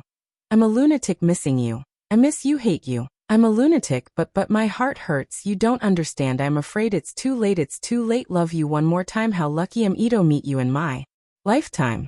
The melody was beautiful and lyrical, but it was full of despair. Gu Xingze looked at her silently from beginning to end. Even when the song ended, he was still in a daze for a long time. He seemed to be deep in thought, but no one knew what he was thinking. Next, it was an interview. The main cast and crew sat on the sofa, as the host kept asking questions about the filming.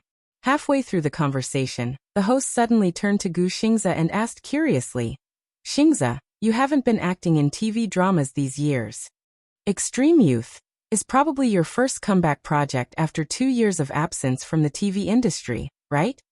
Gu Xingze nodded lightly. The host continued asking, why did you take on this drama? Another host chimed in. I heard that Gu Xingze is also a car racer, and his driving skills are outstanding. He casually said, actually, this is probably my last TV series. Oh. The host's eyes widened in surprise. The others Are you planning to focus on your film career after this movie? Gu Xingze denied, no. Then why did you say that? Gu Xingze looked up slightly and faced the camera. His lips curled into a faint smile. Because I'm planning to officially retire from the entertainment industry. The air suddenly became quiet. Yin Shishir looked at him suddenly. There was an uproar. The audience below the stage exclaimed in surprise. Of course, the fans didn't believe it. Liar. Chairman Gu is being naughty again. Chapter 2855. Naturally, the host did not believe him and asked suspiciously, Xingze, are you kidding me? You can't do this. You have to know that there are many of your loyal fans sitting below the stage. If you quit the entertainment industry, your fans will be scared to tears. It's true.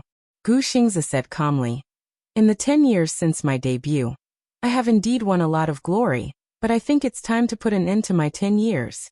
The entertainment industry is shameless, and is always injecting new blood. There are many outstanding newcomers with good acting skills, but they don't have the opportunity to appear in front of the camera. I think I should give up this opportunity and give the younger generation more opportunities to perform. No. The fans below the stage screamed uncontrollably. The scene was out of control. Many fans held up billboards and shouted Gu Xingze's name in support. The director also revealed his face from behind the camera and looked at the stage with some confusion. He was very surprised and hesitated for a moment. Now that the scene was out of control, he wondered if he should rush in with the advertisement and cut this part out. Although it was a live broadcast, there was a 10-minute time difference between what was shown on TV and what was shown on TV. This was to prevent any accidents from happening and to edit it in time. However, even the director was stunned. This sudden announcement was not part of the script. Everyone was flustered and did not know how to react. Fortunately, the host reacted quickly and immediately returned to his senses and continued the interview. Why did you decide to quit the entertainment industry? Actually, all your fans have seen the glory you have achieved since your debut. Now that you are so popular, isn't it irrational to choose to quit the entertainment industry? In the beginning, entering the entertainment industry was just a change in life for me. I did not treat it as my entire life. However, with the rise of popularity, this job gradually became a responsibility. Gu Xingze paused and smiled slightly. He continued, however, being in a high workload state all the time makes one feel tired. I don't get a good rest every day, so my fans want to see more of me in front of the camera. My works, my new songs, and even my advertisements. A lot of work far exceeds my workload. Being in this state for a long time is really a very negative way of life. Don't quit the entertainment industry. Many fans were so emotional that they cried. Hua Jin was also stunned. Yin Shishir felt even more conflicted and did not know how to react for a moment. She had never imagined that this program would be his farewell ceremony from the entertainment industry. Was he really going to quit the entertainment industry? Gu Xingze glanced at the audience and suddenly stood up. He walked to the front of the stage and smiled faintly at a fan who was covering her face in pain. Don't cry, okay? Xingze, we love you. The fans were sobbing and begging him to stay. Gu Xingze laughed. Don't be sad, okay? I'm just quitting the entertainment industry, but that doesn't mean you won't see me in the future. I'm just too tired. Xingze. The fans cried bitterly. Don't be so tired. You don't have to accept so many drafts. We are all willing to wait for you. But, without any works, artists will be outdated. Gu Xingze said helplessly. Being outdated is more painful than retiring. Chapter 2856. You'll never be out of date. You'll always be our star. You'll always be our favorite idol. Xingzi, don't make such a joke. We'll go crazy. Xingzi, if you leave the industry, my heart will die. The scene became extremely sad. Even Gu Xingzi, who never accepted emotional content, was teared up by the fans' passionate pleas and sorrowful tears. He turned around and slowly returned to his seat. When he turned around again, his handsome face was reflected in front of the camera. His eyes were so red that it made one's heart ache. I made this decision after much consideration. Gu Xingzi sucked in a deep breath of cold air, and finally said slowly, I've already booked a flight to America. I'll go back to university to pursue my postgraduate studies. With that, he put down the microphone, stood up abruptly, and left the studio resolutely. The scene was completely out of control. The fans' cries drowned out all the noise. All the main creatives of the production team looked at each other, not knowing what to do. Ever since the show was broadcast, it was the first time that it had to stop halfway because of such a sudden incident.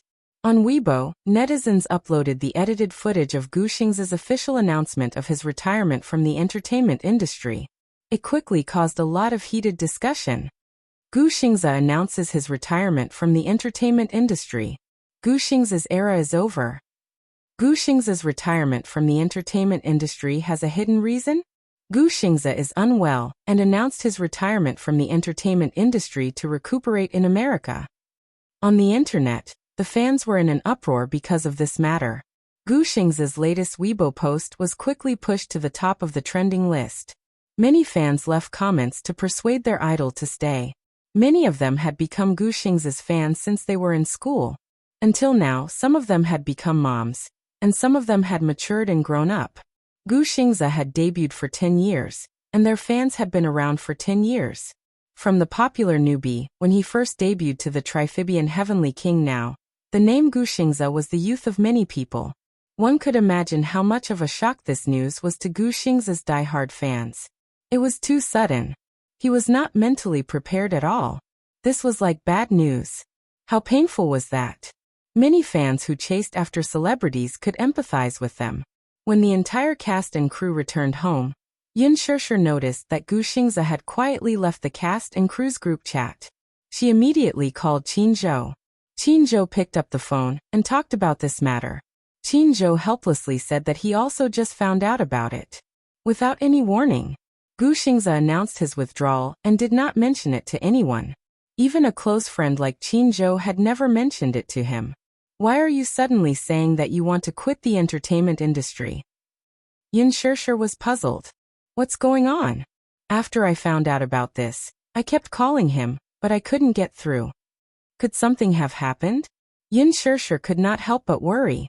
Chapter 2857. I understand. Yun Shishir hung up the phone. Qin Zhou told her not to care about this matter. But how could she not care and not think about it? Yun Shishir could not help but feel upset and did not rest well the entire night. In the WeChat group, after a heated discussion, the director said, Xingzi's announcement of his withdrawal from the entertainment industry is his personal decision. We have no right to interfere with how he decides his own life. Don't talk too much about it. Soon the group was dead silent. On Weibo, the heated discussion about Gu Xingzi's incident never stopped. Many fans acted as if it was the end of the world and wantonly expressed their emotions on Weibo. Many people posted their purchases of Gu Xingzi's records, movies, albums, and all kinds of merchandise. Some of the posters had already turned yellow and were stained with the traces of time. Some of the records had Gu Xingzi's signature written on them. Fans cried and complained that the name Gu Xingzi was all her youth. She had thought that she could stay by this idol's side until the end of time. Her sentiments resonated with countless fans. Those who had never pursued an idol probably did not know how it felt. It was a feeling more painful than being heartbroken. At this time, many keyboard warriors also appeared and wantonly accused Gu Xingzi's fans of being brainless fans. Instead of paying attention to the matter of number 8 in the Sky Palace, they actually paid attention to an entertainer. Entertainers are really ruining the country. Instead of paying attention to national affairs, they actually pay attention to a celebrity. I'm so disappointed in young people these days. I heard that Gu Xingzi's annual income is 9 figures. He's just an entertainer. How can he earn so much money? Those scientists who work hard on the front lines can't even earn 1% of this in their lifetime, right? This country is going to be finished. Soon fans retorted. We can't make decisions on national affairs. But after liking Xingzi for so many years, we've received a lot of positive energy from him. He works hard and is passionate about public welfare. He's an outstanding young idol. There are too many fascinating things about him. This is irreplaceable. Loving Xingzi has become a way of life for countless of us fans. The scolding war continued to escalate. After Gu Xingzi announced his retirement from the entertainment industry, it triggered a series of wars. Yin Shishir didn't want to pay attention to these disturbances. She put the phone on the pillow, but her mind was preoccupied. The next morning, Yin Shishir was woken up by a phone call from Xiao Shui. Shishir. It was a deafening roar. Xiao Shui cried in despair. Do you know?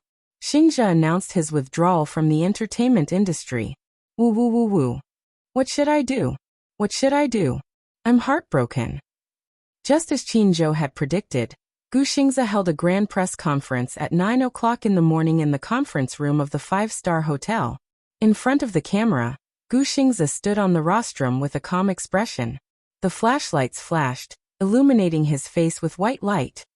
I officially announce that from today onwards, I, Gu Xingzi, will be leaving the entertainment industry. After he finished speaking, he bowed deeply. His calm expression was hidden in the shadows.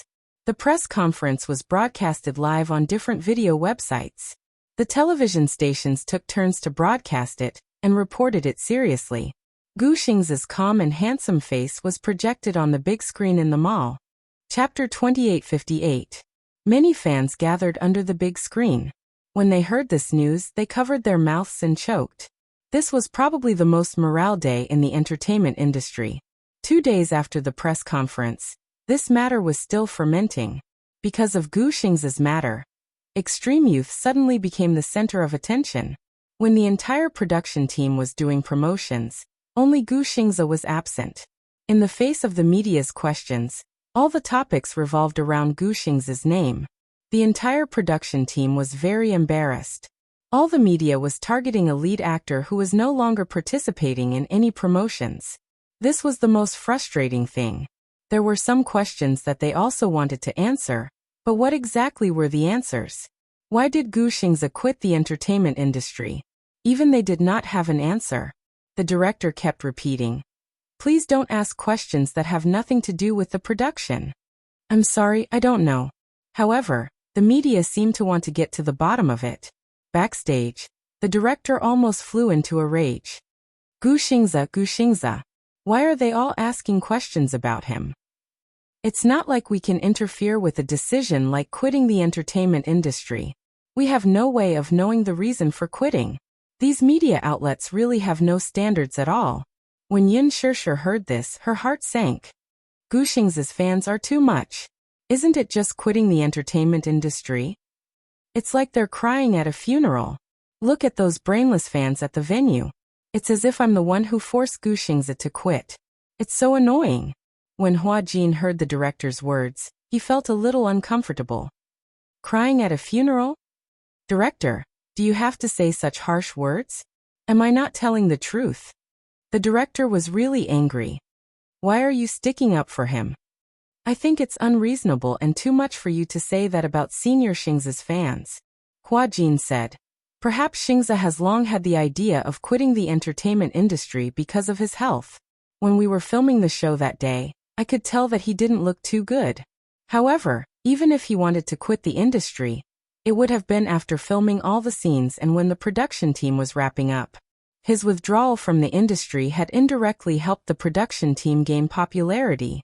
But even if he has decided to quit the entertainment industry, you shouldn't say that about his fans out of basic respect. Who do you think you are? The director cursed. Hua Jin, are you trying to challenge me? Who do you think you are? You're just a gigolo who was raised as a mistress and relied on the unspoken rules to get to where you are. I say, those brainless fans, why are you blindly interfering? Get lost. You. Hua Jin was furious and glared at him. He had dug up all the old grudges and even used such malicious words against him. He was so excited that he wanted to rush forward. Yin Shishir immediately stopped him. Huajin, don't be rash. Under her persuasion, Huajin finally managed to hold himself back. However, she turned around and suddenly walked over to the director. She stopped in front of him. Shishir, what are you doing? Before he could finish his sentence, Yin Shishir raised her hand and slapped him across the face. Everyone couldn't help but be dumbfounded. There were many big shots who dared to challenge the director. However, Yin Shishir was the first person to slap the director in front of everyone. She was crazy. What are you doing? The director covered his face and flew into a rage out of humiliation. Chapter 28:59. If you don't respect others, don't expect others to respect you. Then Yin Shishir said calmly, Director, I think Huajin is right. You don't have to take out your anger on Xingza's fans for the media's mistakes, and you don't have to use those despicable words to insult Huajin. You. The director gritted his teeth and glared at her. But he only dared to glare at her. Who was Yin Shishir? Muyaja's wife. Just the name Muyaja alone was something he could not afford to offend even if there were 10 of him. Therefore, he could only swallow his anger after being slapped by her. Yin Shishir returned to Huajin's side and held his hand. Let's go. Because of her slap, Huajin's pent-up anger dissipated a lot. After leaving the television station building, Huajin said a little gloomily, Actually, I feel quite disappointed when Gu Xingze left the entertainment industry. Disappointed? Yes, he has always been my goal. I have always regarded him as my beacon. I hope that one day, I can replace him and become a popular idol. However, I feel quite disappointed when he leaves the entertainment industry. Yin Shishir's lips twitched. You can't surpass him. Everyone can't be replaced. Moreover, he is the idol of the Triphibian Heavenly King. Just by singing, he can crush you to death. You can't sing well, so how can you compare to him? He has won an international music award. What about you? You have to rely on post-production tuning to sing the theme song. Huajin pouted. Stop talking. His heart ached. The video of Gu Xingze's press conference was broadcasted through various channels and presented to the public. He was the symbol of an era. His 10 years had been incomparably glorious. Fans had fantasized about accompanying him through his second decade and third decade. However, they suddenly received the news of his departure. All the fans were devastated by this shocking news. Their overly fanatical behavior caused the other netizens to be dissatisfied. They began to denounce these diehard fans on a large scale. The internet was in a mess. Yin Shishir didn't know how she felt about this matter. However, the feeling of loss stayed with him for a few days. After bidding farewell to Huajin, she slowly walked along the street aimlessly. However, little did she know that a black car was slowly following behind her. She was so immersed in her own thoughts that she didn't realize that there was a car following closely behind her. His phone suddenly rang. Yin Shishir picked up her phone and saw Gu Xingze's name on the screen. Xingze? What's wrong with him? Disregarding her doubts, she quickly picked up the call and placed the phone to her ear. Gu Xingze's calm and gentle voice could be heard from the other end. Shishir, it's me. Yin Shishir was stunned. She stopped in her tracks and froze on the spot. It had been a long time since he had called her by her name. Perhaps it was because calling her Shishir was too intimate and ambiguous. Hence, he had always called her by her full name. Now this sudden gentle call had really caught her off guard. Xingze? Are you on the street? Gu Xingze heard some noises and car horns on the other end of the line, and guessed that she was on the streets. Yeah. Yin Shishir said. I saw the live broadcast of your press conference. Chapter 2860. I saw the live broadcast of your press conference. You really have the heart to do that. Yin Shishir looked around. Coincidentally, there was a big screen in the shopping mall not far from her. On the screen, Gu Xingze's announcement of his retirement from the entertainment industry was still being played. Below the screen, there was a circle of fans. Even though there was a distance between them, Yin Shishir knew that the eyes of these fans must be filled with tears. Your fans really can't bear for you to quit. Yin Shishir sighed. You might be a little too heartless. Why did you quit the entertainment industry? There's no reason. I'm just tired of living in front of the camera. Regarding this topic, Gu Xingzi did not delve too much into it. He changed the topic. Sure, can we meet? As if he was afraid that she would reject him, he smiled and said, this is probably the last time we'll see each other. What do you mean? He said, my flight is at 1 in the morning. After tonight, I will return to America and never come back. Although she was mentally prepared, when she heard Gu Xingzi say that he would never come back, she felt a little suffocated. Sure. Gu Xingzi took a deep breath. I want to see you. Even if we don't say anything, I want to see you for the last time. Yin Sure also took a deep breath. She looked up at the starry sky and asked, where are you? I'm at the office. I just signed a bunch of agreements. Gu Xingzi said again. Where are you? Tell me, I'll go and find you. I'm in the city center now. But there are too many people here. It's not convenient for you, right? With Gu Xingzi's national recognition, even if he was fully armed, he would be recognized in a matter of minutes if he walked on the streets. Yin Sure tried to get his opinion. Do you know the park at Hushin Island? Yes. Are you driving? Yes, I'll drive. I'll wait for you at the car park at Hushin Island. Okay. After hanging up the phone, Yin Sure immediately walked to the side of the street and flagged down a car. A taxi stopped beside her, and she immediately got in. The driver glanced at her and stepped on the accelerator. Then he realized what was going on and suddenly slammed on the brakes. What's wrong? Yin Sure turned pale with fright. She was startled by the sudden braking. You are that. The driver thought hard for a while. The TV drama that my wife has been following recently is called Lethal Beauty. You're the second female lead in it, right? It's that bad woman. My wife hated you at first. But after watching some of your variety shows, I fell in love with you again. Looking at her up close, she really is a beautiful lady. Yin Sure smiled awkwardly.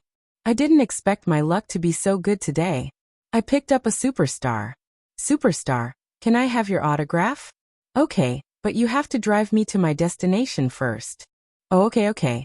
The driver was so excited that he didn't even turn on the meter, and just slammed on the accelerator. Along the way, the traffic lights were congested. The driver suddenly glanced at the rear mirror and made a tisk sound. The Lexus has been following us all the way. Maybe it's a coincidence. Yin Sure said casually. The driver said half-jokingly. Could it be the paparazzi? Why are there so many paparazzi following us every day? Yin Sure didn't think much of it. Chapter 2861. However, when time came to a standstill, countless thoughts rushed into her mind. Yin Sure could not help but recall everything that had happened between her and Gu Xingzi. Scenes flashed before her eyes like a merry-go-round. Unknowingly, her eyes turned red. He said that he was going to America and would not be coming back. In other words, tonight would be the last time they met. She actually felt a little reluctant to part with him. Just as she was lost in her thoughts, her phone rang again. She picked up her phone, thinking that it was a call from Gu Xingzi. Unexpectedly, it was a video call from Gong Jie. Yin Sure was stunned. Looking at the time, it was already late. Why would he call at this hour? On second thought, due to the time difference, it was probably still daytime over at Xiao Jie's place. Perhaps something had happened. She picked up the video call. On the other end, Gong Jie's handsome face was reflected on the screen. However, his expression was very serious and even a little nervous. Xiao Jie, what's wrong? Why do you look so nervous? Gong Jie did not bother with pleasantries, and went straight to the point. Sis, uncle can speak now. What? Yin Sure turned pale with fright and stood up abruptly. You're saying that dad can speak now? Yes. Gong Jie was also greatly encouraged, but he still frowned. I told him that it wasn't easy for him to recover the function of his vocal cords. He must pay attention to his recuperation, but he insisted on talking to you. No. Yin Sure was resolute. He can't speak immediately after recovering the function of his vocal cords. Let him recover completely first before we talk about it. I advised him that, too, but he didn't listen at all. Gong Jie said solemnly, Sis, you should talk to him. Perhaps your words will be more persuasive. All right, let me see him. Yin Sure also missed him. Gong Jie froze the video call. Then he got someone to carry Yin Yeqing into a wheelchair and pushed it over. As soon as Yin Yeqing's figure was reflected on the screen, Gong Jie gently said a few words to him. Yin Yeqing immediately understood and looked at the phone. Knowing that the other side of the phone was his beloved daughter, he opened his mouth to speak in an unbelievably hoarse voice. Sure. Daddy has caused you to suffer. Dad. Yin Sure furrowed her brows as tears welled up in her eyes. She quickly said, Dad, don't talk so much. It wasn't easy for you to recover the function. Be careful of your sister. Yin Yeqing ignored her advice and squeezed out these words with much difficulty, while holding onto the wheelchair. Yin Sure was completely stunned. Sister? Yin. She is not dead. His voice was as rough and broken as gravel, but even though he was speaking with great difficulty, she still understood what he was trying to convey. Yin Na, she's not dead? Dad, how did you know? Because the person who attacked me that night was her. Yin Yeqing seemed to have prepared a script as he said agitatedly. It was her who destroyed me with sulfuric acid. She will definitely look for you. You must be careful. Yin Sure's face instantly turned ghastly pale as her lips trembled. How is that possible? How could she do such a cruel thing to you? Chapter 2862. Just as she finished speaking, she suddenly felt a car slowly approaching from behind. The ground beneath her feet was instantly illuminated by the high-beam headlights, turning it as bright as a white carpet. The low rumble of the car's engine rose and fell continuously. Yin Sure's heart skipped a beat. She turned around stiffly and saw a black Lexus parked quietly not far away. The car's high-beam headlights were extremely dazzling. The light suddenly changed, and in an instant, her eyes were as bright as the aurora. Yin Sure could not open her eyes because of the blinding light. She could not help but raise her hand to shield her eyes. She subconsciously staggered backward, only to see the car release its brakes and step on the accelerator, speeding toward her. Yin Sure hurriedly retreated and wanted to avoid it. Suddenly, a man's steady voice came from behind. Sure, be careful. Immediately after, a figure pounced on her. It was Gu Xingze. When he pounced on her, he did not forget to use his arms to protect her. Hence, even when the two of them fell to the ground, she fell into his arms and did not collide directly with the ground because of his protection. Her phone, however, did not escape being crushed by the car's wheels and was directly crushed. The car brushed past the two of them and stopped very quickly. Immediately after, a woman got out of the car. Yin Sure turned around abruptly and saw that the woman was wearing a simple outfit that was as black as ink. However, under her short hair, her face was extremely ugly and covered with hideous scars. Even so, Yin Sure could still recognize her at a glance. Based on her facial features, this woman was Yin Na. It turned out that she was in the Lexus that had been following her all this while. Yin Sure shuddered at the thought of this. She then thought of Yin Yeqing's words earlier. Yin Na is not dead. She destroyed me with sulfuric acid. Yin Sure reacted to everything at once. She raised her head abruptly and glared fiercely at her, crying with every word. Yin Na, it's you. You're the one who harmed Dad. Shut up. Yin Na said coldly. He's not my dad. I'm not Yin Na too. You. Yin Sure, tonight is the day you die. Yin Na didn't make any long-winded speech. Her goal was very simple. Kill her and Yin Sure. Then, more than half of her hatred would be satisfied. She originally wanted to find that child to avenge her humiliation. After all, that child called Yu was the real culprit who had harmed her. But on second thought, compared to killing a person, making that person lose the person they loved the most was the cruelest punishment. If Yu lost his mother, wouldn't that be hell on earth? With this thought in mind, Yin Na decided to get rid of Yin Sure. As for Gu Xingze, since he had interfered, then he would be dealt with as well. Yin Na suddenly took out a gun and loaded it skillfully. She raised her hand and aimed the black muzzle at her. There was no need to be sloppy when it came to killing people, and there was no need for so much nonsense. She would not give Yin Sure any chance to escape. She would not give this man a chance to breathe either. Fast, accurate, and ruthless. Kill them all. Yun-na sneered. The cold muzzle was aimed at her glabella. The moment she pulled the trigger, Gu Xingze reacted faster than her. He pushed Yun Shirshir away abruptly and rolled on the ground himself. The bullets hit the ground, sending sparks flying and smoke curling up. Chapter 2863. Yun-na wanted to aim at him again, but Gu Xingze suddenly bounced up from the ground and rushed toward her without hesitation. With a beautiful roundhouse kick, he sent the pistol in her hand flying far away. Ah! Yun-na groaned in pain. She immediately hugged her wrist, her face contorted in pain. It hurts. Gu Xingze's roundhouse kick had broken her wrist. She gripped her wrist tightly. When she looked up again, her eyes were already bloodshot. Every single one of you is protecting her. Are you all her dogs? Is there a need to be so loyal? Even if you have to die for her, are you not afraid? Yun Shirshir gritted her teeth. From the corner of her eye, she saw another person getting out of the car. She immediately turned her head and saw a man in black suddenly crouching down and walking quickly toward Gu Xingze. Yun-na wasn't the only one here. Yun-na wasn't the only one in the car. There were others. Oh no! Yun Shirshir immediately blurted out. Xingze, be careful.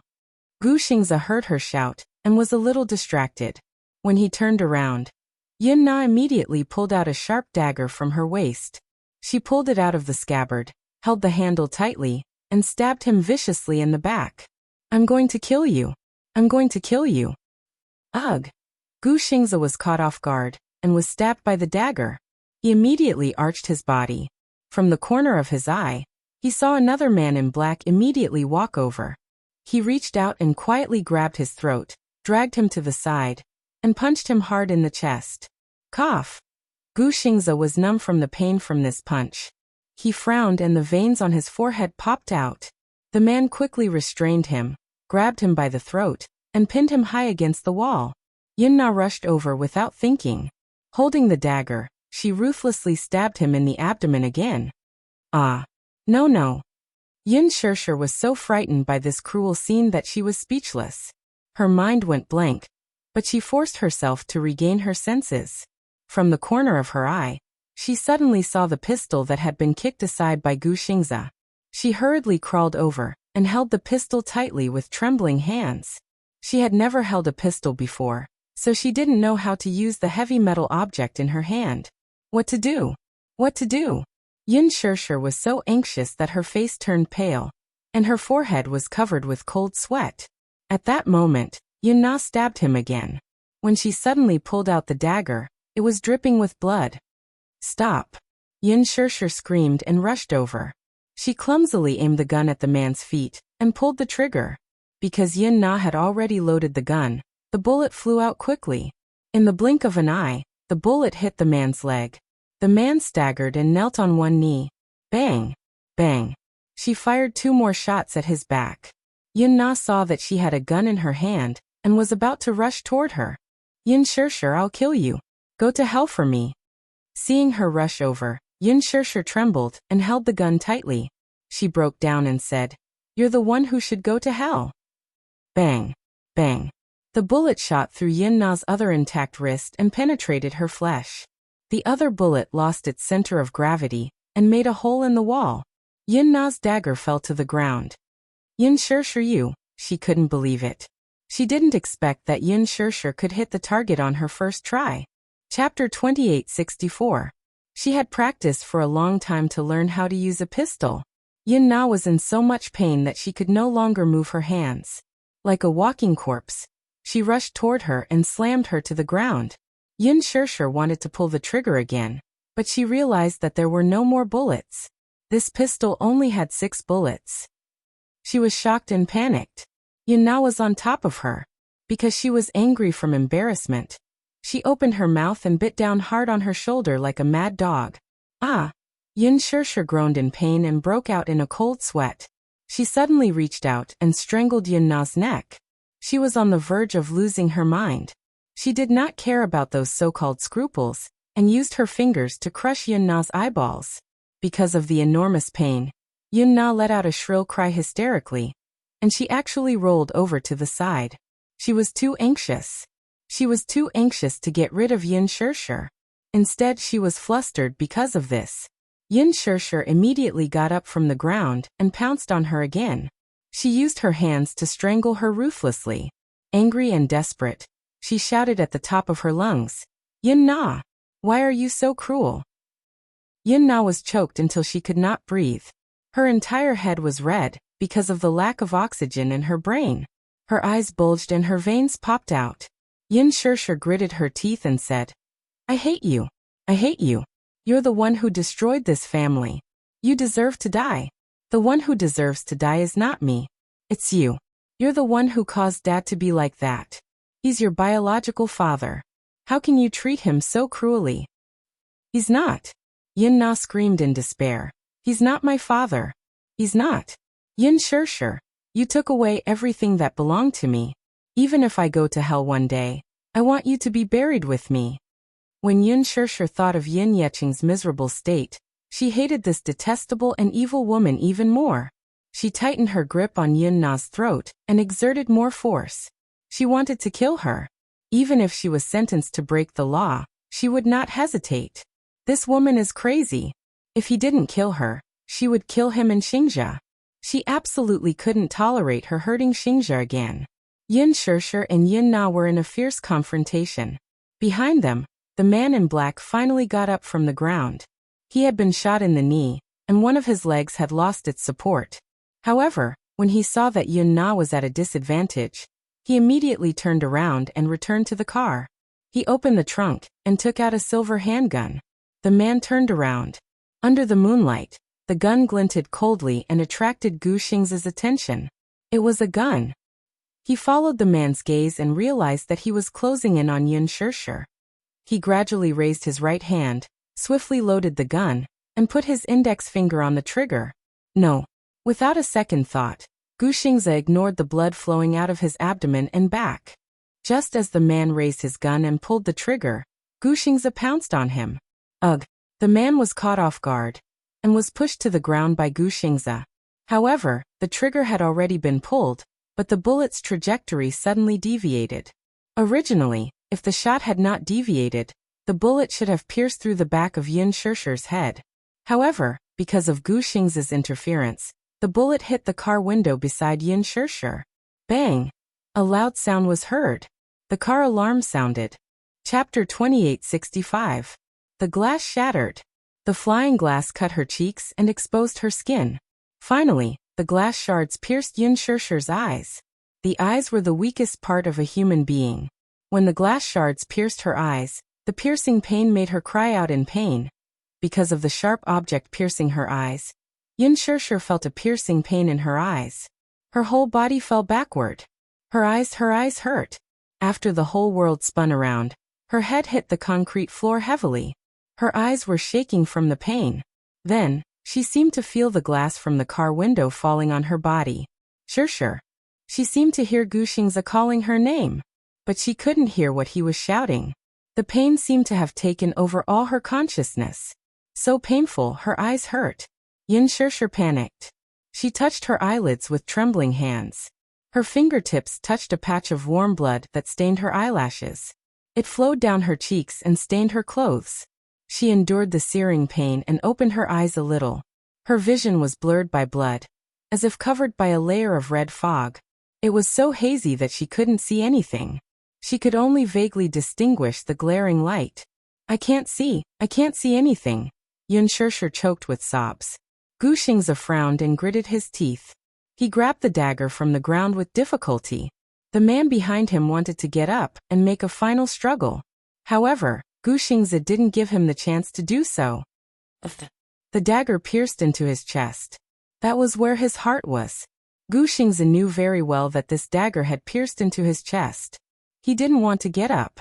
The man's eyes widened in disbelief as he was stabbed in the chest. His face instantly became distorted as he looked at the man covered in blood in disbelief. He had been stabbed so many times, but he still had so much strength to actually stab the dagger so deeply. The man immediately spat out a mouthful of blood. This slash was almost destructive. His entire body collapsed on the third floor. His eyes were wide open in anger, and he no longer struggled. Gu Xingzi stood up and staggered over to Yin Shishir's side to help her up. However, when he exerted a little force, it affected the location of the wound, and blood gushed out again. Yin Shishir shrieked in fright when she felt someone touching her. Gu Xingzi immediately coaxed her gently. Shishir, don't be afraid. It's me, Xingzi. He held back the sweet taste in his throat and glanced at Yin Na, who was unconscious on the ground. He said to her, "Let's go to the hospital." Before he could finish his words, his legs went soft and he almost fell to his knees. When Yin Shishir heard his voice, she endured the pain and groped around aimlessly. Finally, she found his hand. She immediately grasped his hand tightly. "Xingzi, how are you? Are you seriously injured? Did you lose a lot of blood?" "No." Gu Xingzi endured the pain and gritted his teeth. He pretended to smile calmly and said, "I'm fine." Yin Shishir didn't believe him. She rubbed his body, but he held her hand instead. "Your eyes are injured. Let's go to the hospital, okay?" "Okay." Yin Shishir touched her face in pain. When she touched the sticky blood, she became even more flustered. She couldn't see anything. Chapter 2866. Seeing that she was flustered, Gu Xingzi hugged her gently to calm her down. "Don't be afraid. I'm here. Everything will be fine," he said calmly. "Everything will be fine, okay?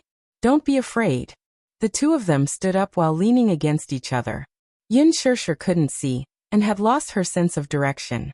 She could only use all her strength to put Gu Xingzi's arm on her shoulders, and try her best to support all his weight. Gu Xingzi hugged her shoulders. He knew deep down that this idiot must have wanted to use his body to support her. However, she was also severely injured. He couldn't bear to let her bear all his weight. He really couldn't bear to let her bear all his weight. Hence, he shifted his weight to the other side. He hugged her with one hand and covered his bleeding wound with the other. He slowly walked towards the intersection. Yin Shishir couldn't see. Because she couldn't see how pale his face was at this moment. His face was pale and covered in cold sweat.